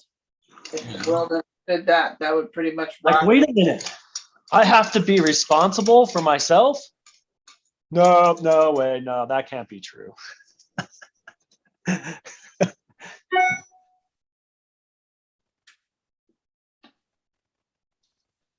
There's got to be something fishy with that. You can't have self-reliance. Well, you don't, then this is even more controversial, is you don't have to have self-reliance. You can have reliance on the creator. And that in community. is to the cabal, honestly. Huh. You can have reliance upon spiritual principles like what we're talking about, these kinds of principles. Sure. That's where, you can't be talked out of that stuff. No. If you remain loyal to your principles, which are based on observable effects in nature, through spiritual studies, then yeah, it's really powerful. Yeah, good luck, government, trying to convince people like that they need authority. Right. Honestly, I'd rather be out there in the prairie, in nature, than working it out with nature than in the city. For sure. My old age, even in my old age, I think I'd rather work it out with nature than have to deal with the kind of crap that's going on down here. For sure. Because I trust nature more. I'm of nature. For sure. I'd rather, even though, the civilization promises all this stuff, it's not delivering though anymore. I don't know if it ever was delivering. I think it did deliver for a while, but it's kind of showing its true colors now. Well, it's the stuff is a lot of the stuff it's delivering is superficial. You know what I mean? Like, and that gets into these like people that have like closets with 3,000 pairs of shoes that they've worn once or never, you know. And it's like that's all like so superficial, you know. It doesn't really give you any like more meaning to your life or anything like that, you know. That's like a superficial, materialistic, you know, psychological disorder, in my opinion. Oh, yeah, for sure. Like you're so like polarized against nature that all you care about is like collecting shoes, you know, or like, That's a or weird maybe chick. it's not shoes, maybe it's like, you know, Cars. cars. Yeah, could be cars. Yep, it is that is a very weird thing. Yeah. It's a very, but I mean, it does, I think it has to do with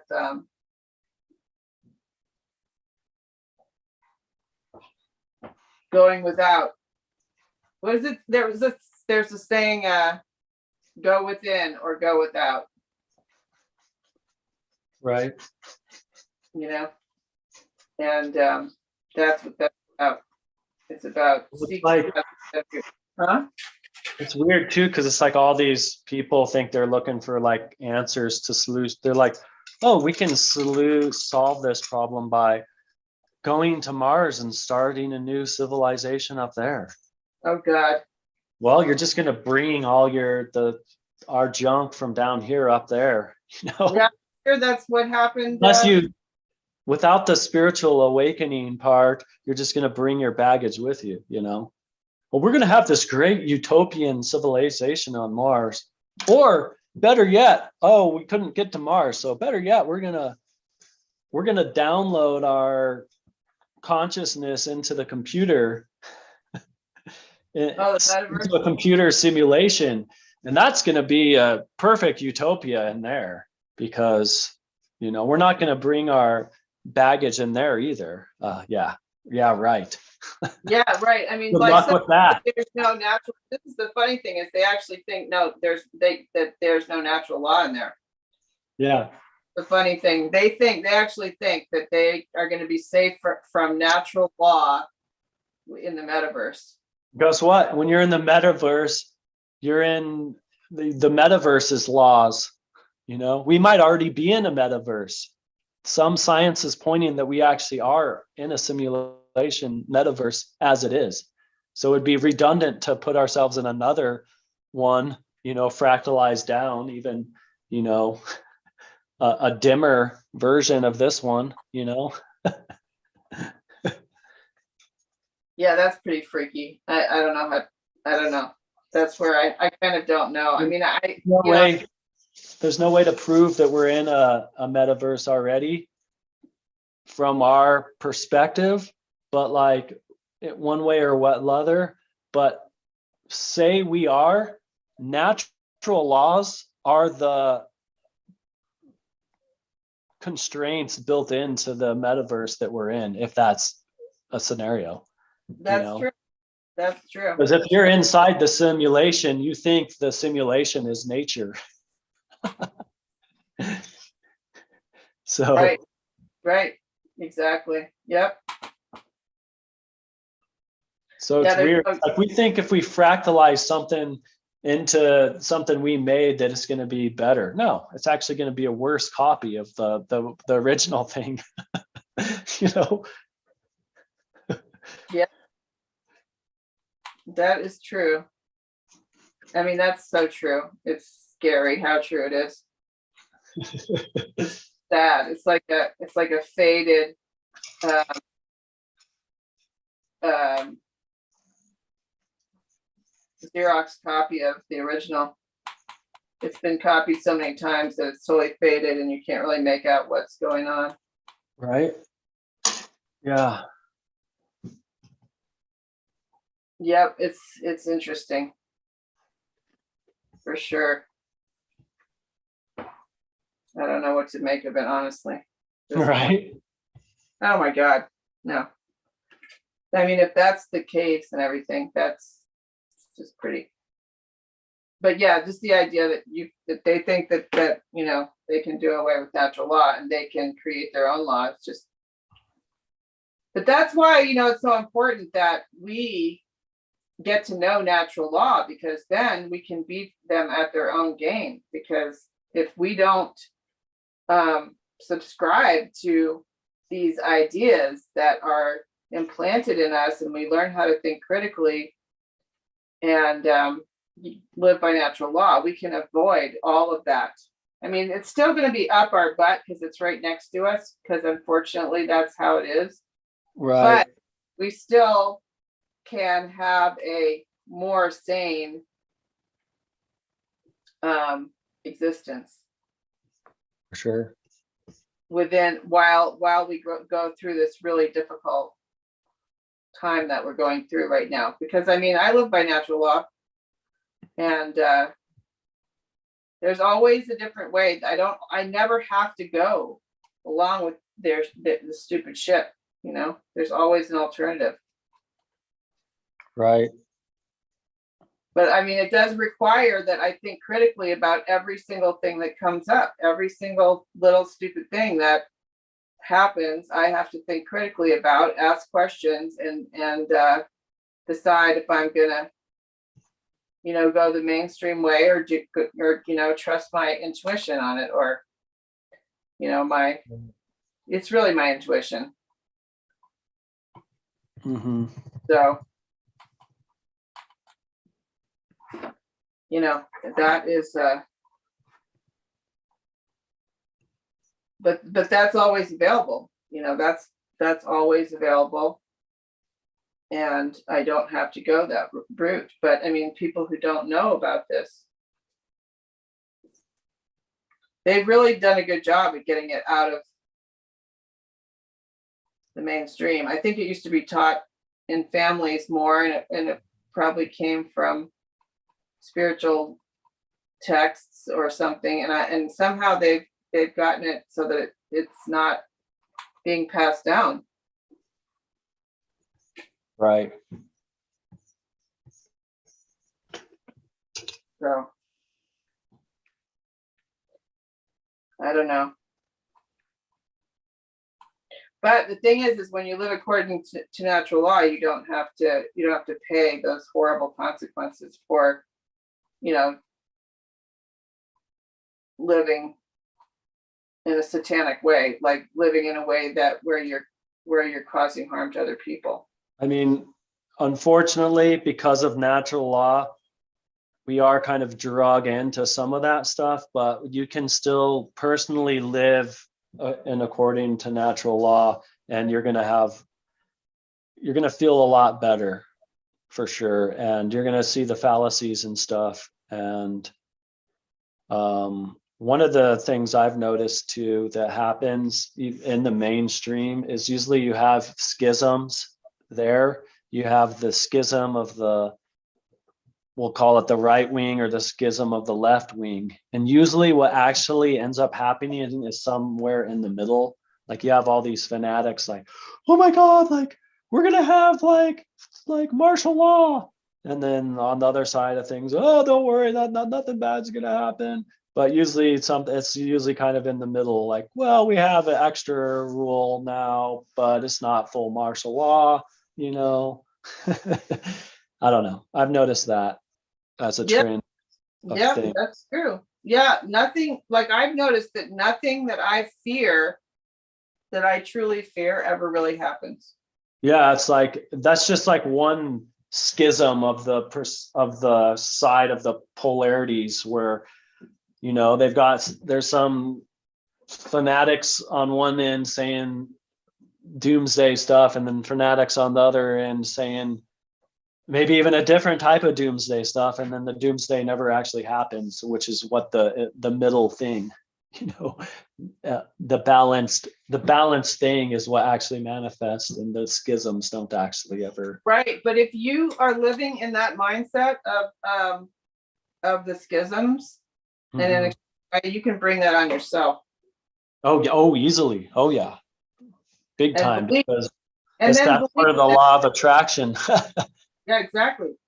You know, the power of the spoken word, again, you know, and negative thoughts. And you Mhm. can definitely get like a bunch of justifications for it and then make it happen. And but you don't have to. That's the thing. You don't have to. You can instead decide that this is not true, and For then sure. work hard to train your mind away from negative thoughts. I know this because I've done it, so it's not like I'm just Yeah. talking out my butt here. Because I mean, it is you. I definitely have created a lot of crap in my life by violating natural law, Oh, yeah. by trying to get, use my will to get my way at other people's expense. For sure. Yeah, it does. It sucks. It really, really sucks. So, Or sometimes it's just frustrating because you're not able to manifest what you're trying to manifest because it's too selfish and it's a violation of natural law. So that's not even, it's like you're just like beating your head against the table trying to get the thing to happen where it's never going to, just because of that yeah, aspect of it. exactly. No, I've done that before, believe me. So it's, and then I learned, if I get back into natural law and start to think of my neighbor and try to be helpful, then things will start to fall into place on their own. I may not get what I claimed I wanted at the time, but I will get something much better and much more well suited to me if I allow nature to take care of it. But that's the opposite of what we're being schooled in at this point. And I think that's what they want, is they want us to try to get our way and to fail, and then to think nature sucks and turn more towards materialism. Well, yeah, they want us to try and then fail, and then they're going to push a product on us to solve that perceived problem. Right. You know, Right. if that makes sense. Yeah, unfortunately, it makes unfortunate sense. Yes, unfortunately, it makes a lot of horrible sense in the way that. So that's another reason, like, why to try to learn how to go back to the old ways of teaching yourself stuff. Mhm. And of course, we haven't talked about the trivium at all yet, but we should. We have indirectly, but yeah. Yeah, indirectly. That's part of it for sure, is the learning. Well, that's like the process, a process you can use to learn or be taught, Which is to gather all the data, all the information, Yep. process all the information. And it's kind of like, I think that all three of them happen at the same time in a lot of ways. Like, as you're gathering the information, you're aggregating it. Yeah, you're processing it. You're constantly processing it as you're gathering it, for sure. And then as you're processing it, then you're coming to your conclusion about it. For sure. Yeah, exactly. Which is the understand, or the, wisdom, aspect. But yeah, it's like information is inputted, it's processed, and then the output is the knowing or the understanding. Right. But it's different. The thing that is different about that method is that nobody can give you the answer. You have to come to it on your own. Right. That is what makes that process different than maybe what school is teaching right now. You know? Well, I mean, and you come to the actual conclusion of the answer on your own by, analyzing lots and lots of different, data points, depending on what you're trying to understand,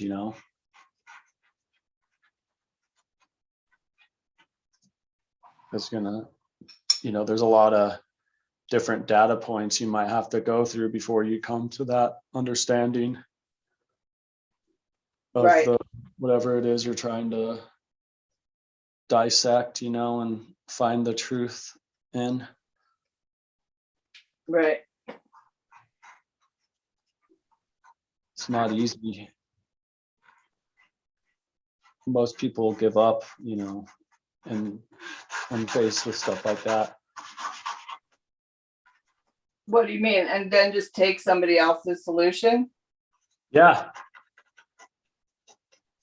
Take whatever the readily available one is or whatever,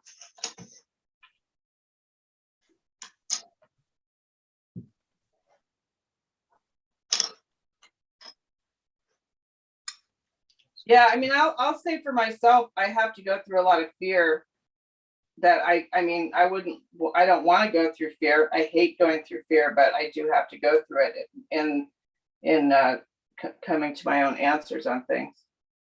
Well, What? that's true. Yeah. Well, sometimes it's scary just to ask the questions that need to be asked to come to those understandings, Oh yeah, for sure. I mean, but sometimes I don't even talk to anybody about it because I don't want to be talked out of it. And I know that I'm in such a vulnerable state that that I could easily be talked out of it. So I don't talk to anybody until I'm confident that I'm gonna stick with my plan. For sure. Yeah, no, I can relate to that for sure. And yeah, that, and even that could be really terrifying. Just to do that in and of itself is terrifying, because in this society, like we've been sort of trained to constantly tell people what we're doing. Or even just like Seek if validation. you want that validation from others too. Not only do you want, but sometimes it's like, if you're the only person that's thinking in a certain way, then that's like, you're not getting that validation, in some ways too. Oh yeah, it can be really terrifying to just, Even though like at your like heart's core, you're like, I know this is true or what, yeah, exactly. No, I know. And that is really, it's very hard to just sit through that, just to go through that. Just decide. I'm just not going to tell anyone this until I'm through it. And I've even experienced like telling people something that's not even going to affect them, right? But they get mad at me for thinking that I'm going to do this my way. Right. Because somehow my deciding to do it my way somehow invalidates them for their choice on how they do it. And they want me to do it their way to justify what they're doing. Because they don't want to have to think about it.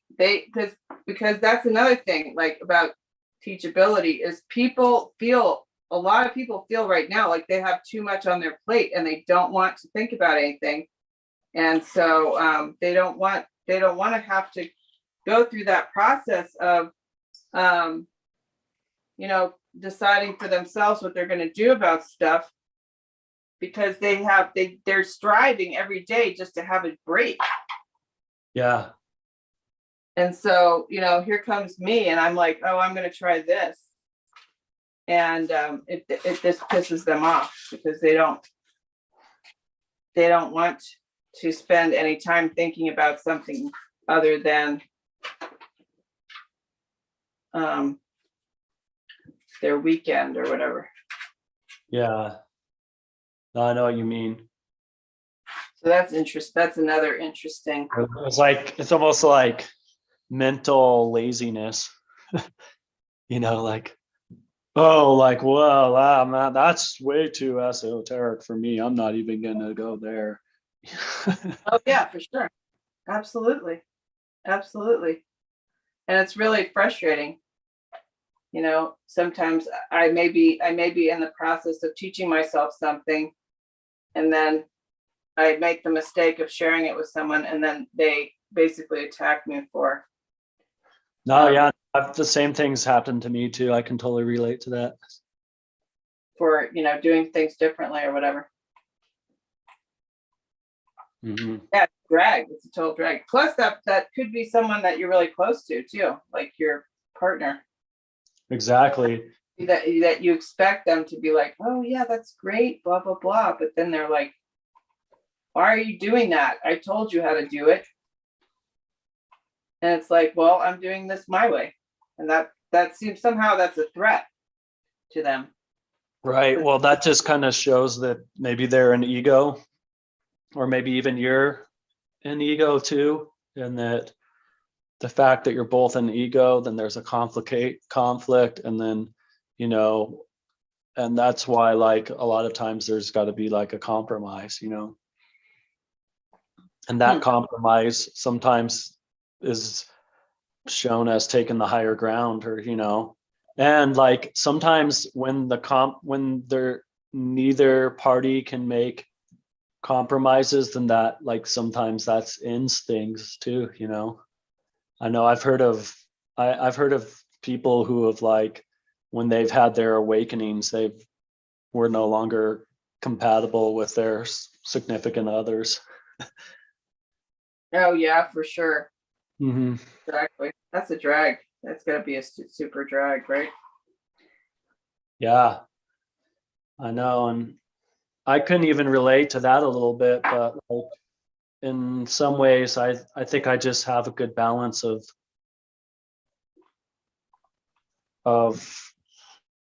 just like leaving that. If I feel like it's a sensitive thing, then I just leave it alone. But then over time, and me just demonstrating like behaviors that are reinforcing the concept that maybe the other person wasn't ready to realize, they actually like realize it without me even forcing them into it. And Right. so, they're just like, it's almost like a lead by example kind of a situation where it's like, oh, I've seen positive change in this person. And so that positive change is I'm recognizing that, and then they start analyzing what the causal factor of your positive change is, and then they realize, oh, it's that thing. Oh, we had an argument about this like a month ago. And maybe you never even hear them have that thought, like, oh, this harkens back to that argument we had a month ago or whatever, and but I don't know, it's kind of like a serendipitous way of things happening or coming Yep. around. Yep. Yeah, I know. It's just interesting though, that just the idea like that you sometimes, have to go through. Somebody must be calling me for the beep. But yeah, that sometimes your attempt to be teachable is a threat. It's very interesting. But you have to stand your ground. Like, you just have to stand your ground. And Maybe it's not even your attempt to be teachable, it's just your attempt to like challenge maybe their way of thinking, or or maybe it's not even a challenge to their way of thinking. I don't know. It depends on what it is, like what the issue is. But yeah, no. Yeah, it's pretty fascinating. So there's a lot of variables that go into this critical thinking, especially because it's just not a part of society anymore. I mean, remember there was a time when people would debate each other as a pastime. Back, I think in ancient Greece or something, this was like a thing that people did. They would, Yeah, it was a way of like coming to philosophical agreements on stuff, yeah, or even finding compromise and stuff is like through a debate. yeah. I mean, that was just the way that it was a common.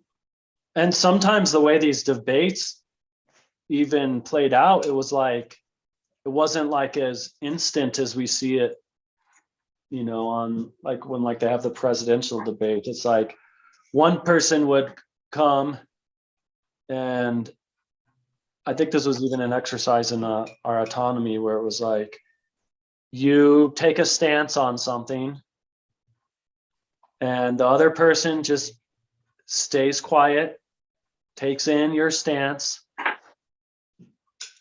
and then you take some time apart, like a day or a couple hours, and that person has had time to process your stance, and then they share their stance, and then you have time, the other person has time to process that, and then you come back together and you discuss, both sides, or whatever you want to call it, both stances, and then you find the pros and the cons of each stance, and then you kind of morph them both together into a new stance that is congruent with the pros of both other previous ones, kind of thing, like. Yeah.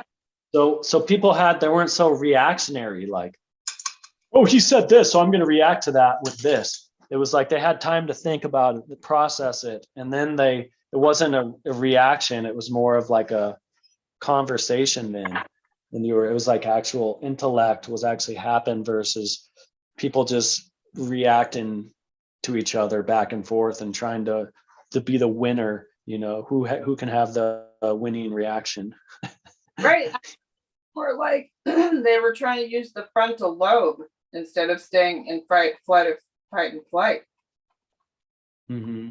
They were actually attempting to use the frontal. And I think that's another thing that in teachability, you have to try to get into your frontal lobe and get out of fight or flight.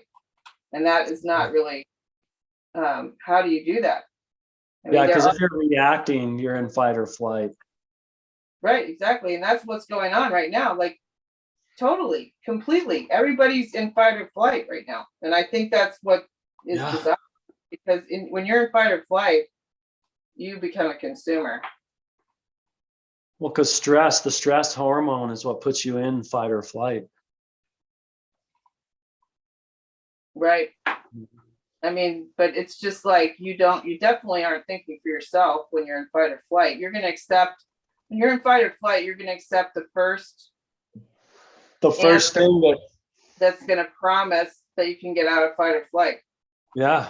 Mm-hmm. So you'll take someone else's answer. Yep, that's pretty freaky. Right? Oh, hell yeah. It's scary. It's freaking scary. I mean, these people or whatever they are know what they're doing. Boy, they know exactly what they're doing. Yeah. They know what they're doing, boy. They and so that's why the enemy, huh? They understand the psyche very deeply. Yeah, I mean, that's why the enemy to them is critical thinking. People knowing, people being awakened. Yeah. Definitely. So knowing how to think about things, knowing not see, this is the thing, the difference between knowing how to think versus what to think. is huge. That's a huge Oh, yeah. threat. People who know how to think are a threat. Oh, for sure. So I think there was something I watched like not too long ago. It was like some news person like, how dare them challenge, how dare them think they can challenge what we're telling them? Like how, we tell them what they're supposed to think. Really? You saw they actually said that? I think so. Wow. I can't remember. It was on some video that it's like this movie. I don't know, talking about like the satanic stuff that goes on in Hollywood and stuff. And Oh yeah. Right, exactly. Yep. Now that makes sense. That does make sense. I mean, that's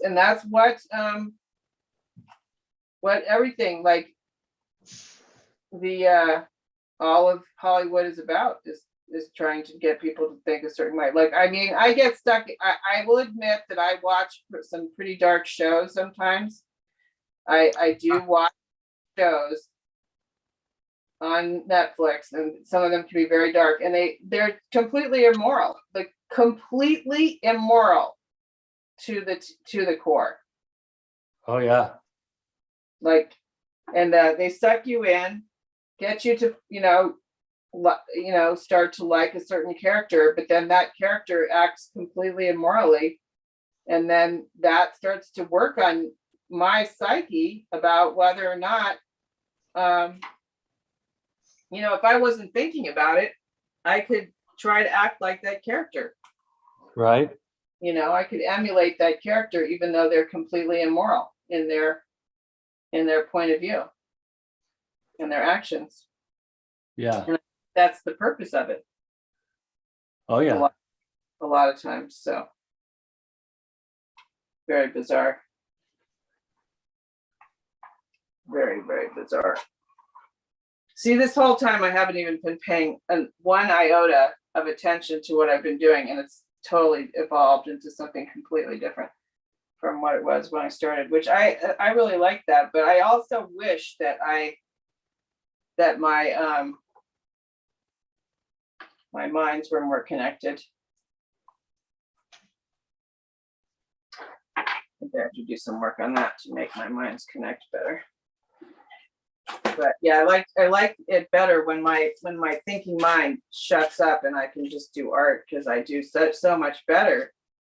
So that's why I personally use my intuition 100% of the time. I don't really use much of my logic, because my logic is not that evolved, but my intuition is really good.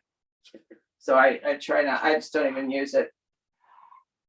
But not to say that that's what. I don't think that's the greatest thing. It might lead me to Alzheimer's. I don't know, but I don't know.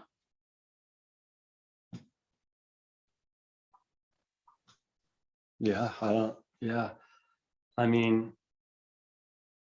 I think there's a balance there, too, as far as using your intuition and also using your kind of like intellectual mind. I think there's a little bit of a balance there, but just like there is with all things. Oh yeah, I know. I mean, I would say that's true for most people. I just my intellect is just pretty stupid, honestly. Most of the time, it's really. I have noticed it's more in fight or flight than anything, so I just don't use it. It has a very reactionary point of view, usually, so I don't use it very much. Oops. I don't know, maybe I do use it and I don't realize, but I usually am just like, yeah, next. I trust my intuition, Yeah. most things, but Oopsies, put that in the wrong spot.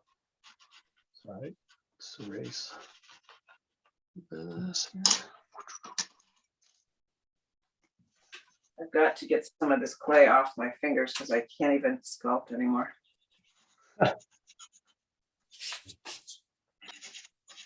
I think I know what I did this time. I think I put more flour in there. That's what it feels like. It's very stretchy.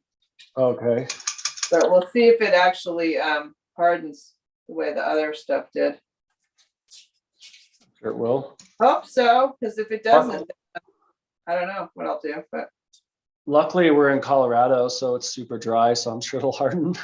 yeah, right, exactly. That's true. That's to your favor. That's true. Our environment, like if you're like someplace really humid, it might, I'd still say it probably still dry, but it might take a lot longer. Well, it does have glue and joint compound in it too. Okay, so yeah, I'm sure it'll. Well, it just has a lot more. Wow, I think that's what it is because it's very stretchy today. And it wasn't like that yesterday. Yesterday it was really pulpy, like had a lot of more paper pulp in it than this stuff feels like. But Thought of a solution. I may not have time to do that tonight as far as the race. If people think my piece is too like, oh, white people or whatever, I could actually gradate the figures from like a darker color into like the lighter skin. So you'd be like, hey, you know what? multiracial. You're Caucasian, so your point of view is the Caucasian point of view. I mean, fuck Yeah, that. exactly. Yeah. So I'm I not mean- going to do that, but like, I mean, I thought of that as a thing. If you know, I mean, we cannot cater to this bullshit, you know? yeah. I mean, it's just that's me. It's coming from me. I'm Caucasian, so yeah, I made a Caucasian looking thing. Big deal. Yeah, exactly. It's like, I mean, there's like this weird white hatred thing going on now. Yeah. Very interesting. It's like, Like reverse racism, or it's basically it's racism too. yeah, exactly. I mean, I've Like experienced. you feel like you almost feel more subjected to that because you're like, I can't, like, if I say the wrong thing, then I'm going to be deemed a racist, even though I'm not, you know? Oh yeah, I mean, because you should have made that painting be like, you know, I don't know. I mean, Multiracial somehow. huh?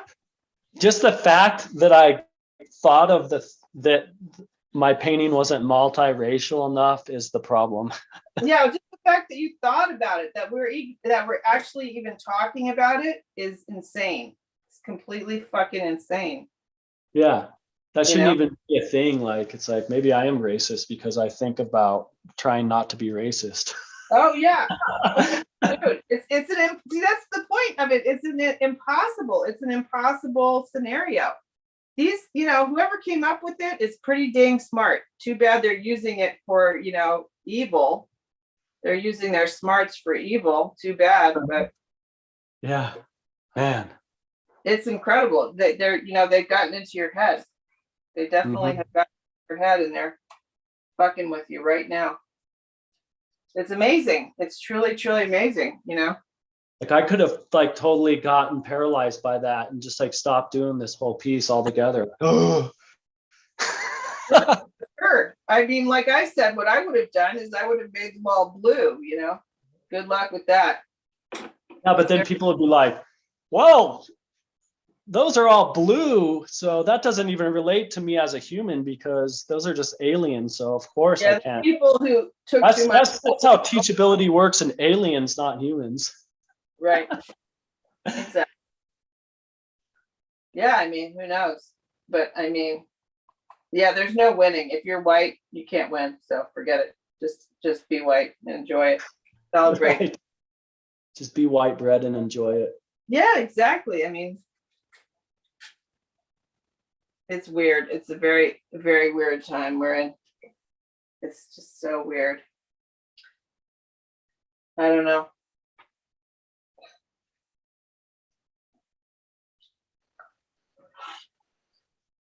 But again, like you have to think that's a great opportunity to think critically. Like, you know, you take that kind of thing, that self-judgment sort of thing that you just went through, and then you have to think Right? critically.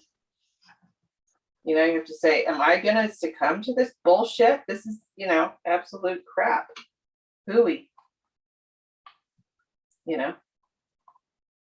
Right? It's like, dude, I have to make my characters and my shit blue so I'm not racist. Oh my God. I know, isn't it? It does sound kind of crazy, right? Doesn't it sound like nutty? Yep, Right? sounds pretty nutty.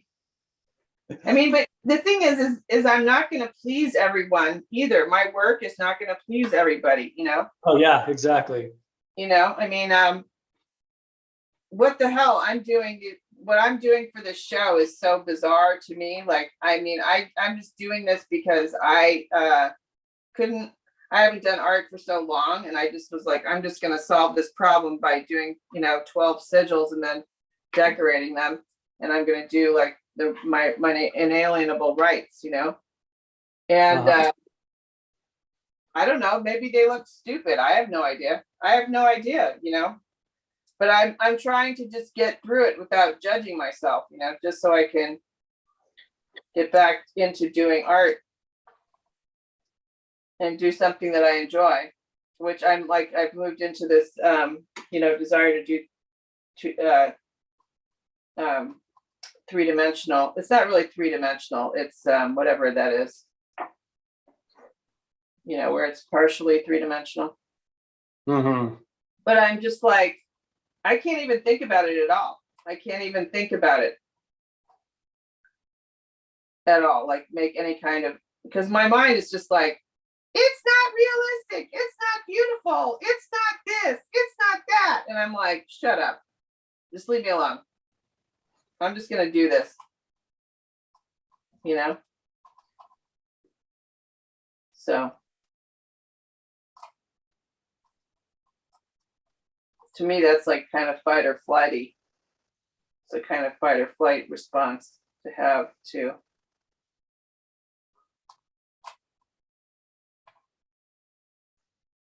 making some art. Come on.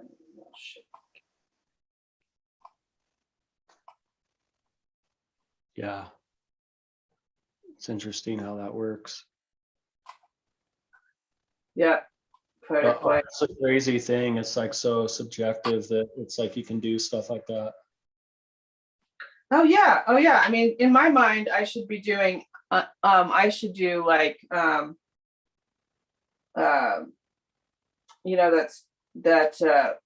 realist surrealism stuff where it's super Mhm. real. That's what my mind thinks I should be doing by now. And I'm Right. not. I don't do that. I don't even think I know how to do it. I don't think I care about it. Because my mind, it's like my ideas move much too fast. I get too many ideas, and I would rather go with the ideas than to like spend a year on a painting, Right. So I just go after the ideas, and then I don't spend a year perfecting like I would have to set up a model, I'd have to hire a model or get someone to do it for free. I'd have to set it up somewhere, and God, forget it. Yeah. Huh?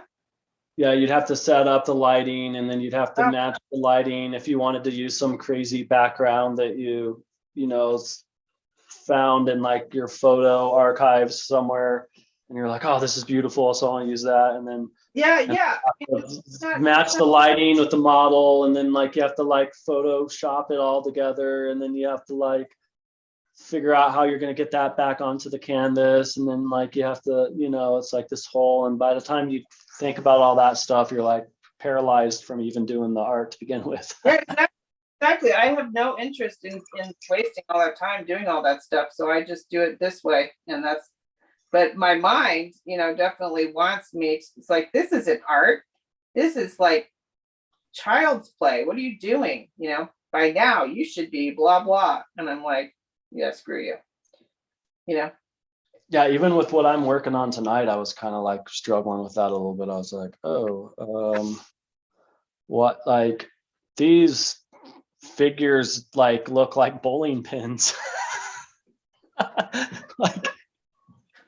like, man, like here, let me get my iPad and pull up some reference of like a person's head, and no, I don't need to do that. It looks good enough.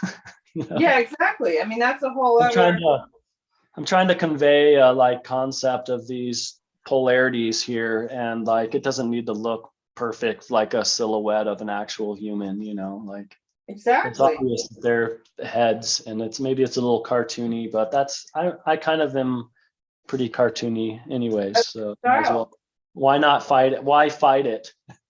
Exactly. Yeah, and I mean, I think that's a whole other issue in terms of teachability, in that, you know, and also like having critical thinking is not being critical, you know, but I think that, you know, I notice that my mind wants to attack me at every turn. It's constantly like it's telling me, you know, you suck, basically, you know, and Well, I have, critical thinking, yeah, it's like you have to accept that, you know, it's like, yeah, some of it is like,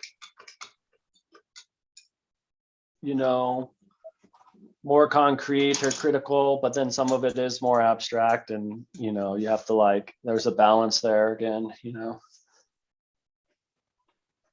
right, but I mean, in as part of the lesson in teachability, you have to accept your voice. You have to accept your voice, and you have to be okay with your voice and how it expresses itself. I can't have someone else's voice, No. you know. So that's another challenge. And I think too many people are letting other people's voice take over their own voice. Because your voice is almost like your conscience. And it's like the closer to natural law, living in accordance to natural law you are, the more you listen to your conscience. Oh, definitely. The more Yeah, you ignore your conscience, the further away from natural law you get. absolutely, because your conscience is natural law. Yeah. And Your conscience is that heart intuition that we've been talking about a little bit tonight, you know, yeah, because your conscience knows immediately what is the difference between right and wrong. You know, we've all been in situations where we're like, this is wrong, but you know, I'm, you know, with my peers and stuff, and I'm doing it anyways because we're all doing it, you know. We've all been in situations like that. oh, for sure. Yep. I mean, I think that's unfortunately one way that you learn not to do that again. Yeah. Because it sucks. It really sucks. It eats your lunch. And then you usually get caught, and it sucks even more. But I did anyway. I got caught a lot. But yeah. Yep. It wasn't good. So I got a new piece here. It's called Teachability. I don't know if I'm finished or not, but it looks kind of cool. I suppose I could do some like shading or gradation. Oh, what time is it? Is it time now? Is it about time? No, we have about 10 minutes or so. Yeah, I could be done. I did actually avoid sanding by adding more, but I'm sure I could sand. See, but I'm not going to be a perfectionist about this. The next thing I'm going to do, I think, with this after it dries, is I'm going to paint the raised part white, and then I'm going to paint it a color. Cool. And Yeah, it then looks pretty cool. it'll be I done. mean, It's a fucking weird thing. It's very weird, but I do like it. It's weird though. got some neat swirly stuff going on there. Yep. It's just weird. But I'm totally judging the shit out of the myself with regards to the inside part. But I'm just gonna stick with this. That's, you know, this is, again, I'm not gonna go crazy trying to make it perfect. And what was the inalienable right again that you were dealing with? That one property, the right to self-ownership and property. Okay. Oh, actually, it looks like I have another one for self-ownership. So this is a right to own property and do with your property what you want to do with it. But your body is your property. So I would expect that this one would go for that one as well. Right. Well, yeah, I was gonna make the inside of it a different color before I wrote the See, words here's in there. the sigil's right here in the center. Can still do that probably. So I'm done. I think I'm done with this. Nice. Yeah, I'm pretty much done here too. I think I'm just gonna wanted to change the color. Let me see. I Make put it. too bright. Would you make it so I can see it? Can you not see it good? Well, maybe you're not near your computer. I'll have to look at it. You should be able to see it. Yeah, I can only see, maybe it's my view. Maybe I have to get out of gallery mode. Somehow I'm in gallery mode. Let me see. Oh, there we go. Oh yeah, that's neat. Oopsies. Oh. I just moved my hook up. Sorry about that. Huh? There we go. Wow. That's really cool. So yeah, I was just thinking that I forgot I was gonna make the inside of the brain a different color before I wrote the words in. So it's not that tan color or whatever inside the brain, but I forgot to do that. Now it'd be kind of a pain in the ass to paint around all those words. You know what I mean? Sure. I suppose I could just color it in and then rewrite the words, but I don't really feel like doing that. Well, yeah, but you can just wait till it dries and then put a thin layer of another color. Oh yeah. I'll just do that. I mean, because aren't you gonna? Isn't this part of the truth show? Sure. I think it would work. I mean, Don't you? everything. Yeah, absolutely, absolutely. It's the truth, isn't it? Yeah. The I mean, truth.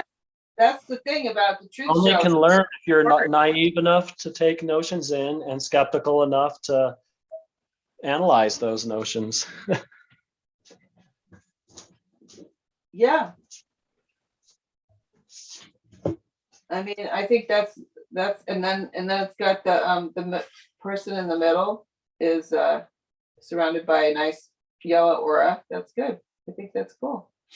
Yeah, I was kind of like, he's in the light because he's seeing the truth. The other two are kind of like left in the dark. The light is kind of seeping in over there a little bit, but they're left in the dark just because light is so powerful that it's hard to like when it's present, that the dark has a hard time being there.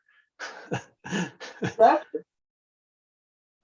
So That's really cool. No, I like that for sure. yeah, so I don't know. I was thinking of trying to make that a little bit, a different color than that tan inside the head. But it might be, yeah, I should probably wait for it to dry before I do that.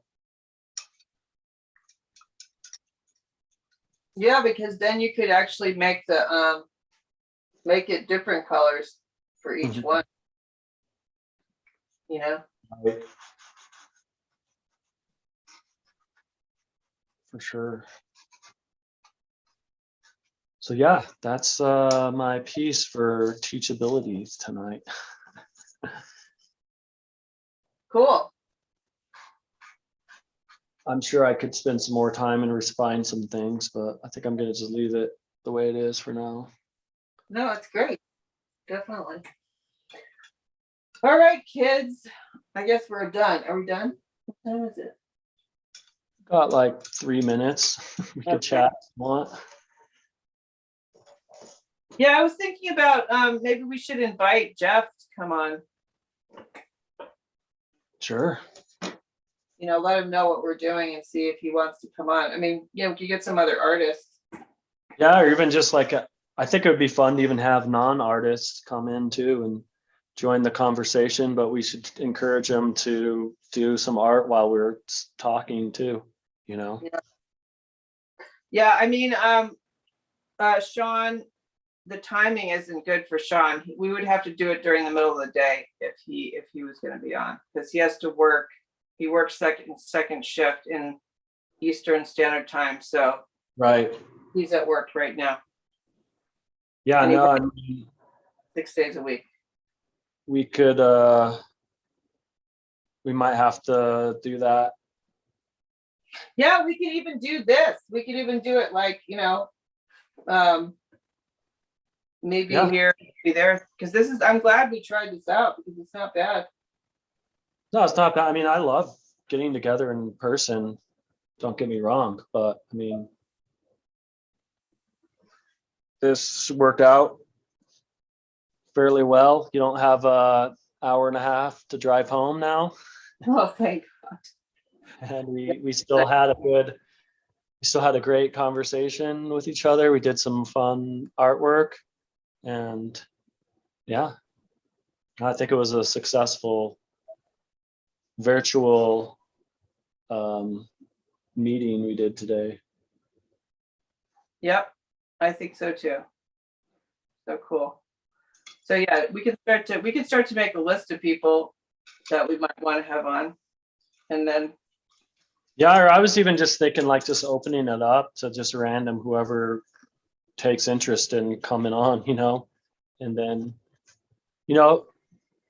as far as like just putting out hey, we're doing this thing at this time. If you want to come be a part of it, you mean on autonomy? wherever. I mean, doesn't Yeah, I matter. thought we could, we could even advertise it on Craigslist and Facebook and stuff. I haven't done anything with that Facebook account. I'm gonna probably revamp it, but I just, I detest Facebook so much that I haven't. I'd like to maybe if I could do a bunch of posts and then just schedule them to do it themselves, I would be a lot happier. You know what I mean? Right. So I wouldn't have to post on there, but I think I would have to start over, like delete the account and open a new account and get people that are a different kind of people than I was doing before, So I don't know, but I was thinking of like, maybe. Oops. Oh, hello. Doing I Craig's. stopped I went ahead and stopped the live feed to YouTube, Okay. but we can stay on and chat for a few minutes about this if you want. Yeah, sure. So I was just thinking about like,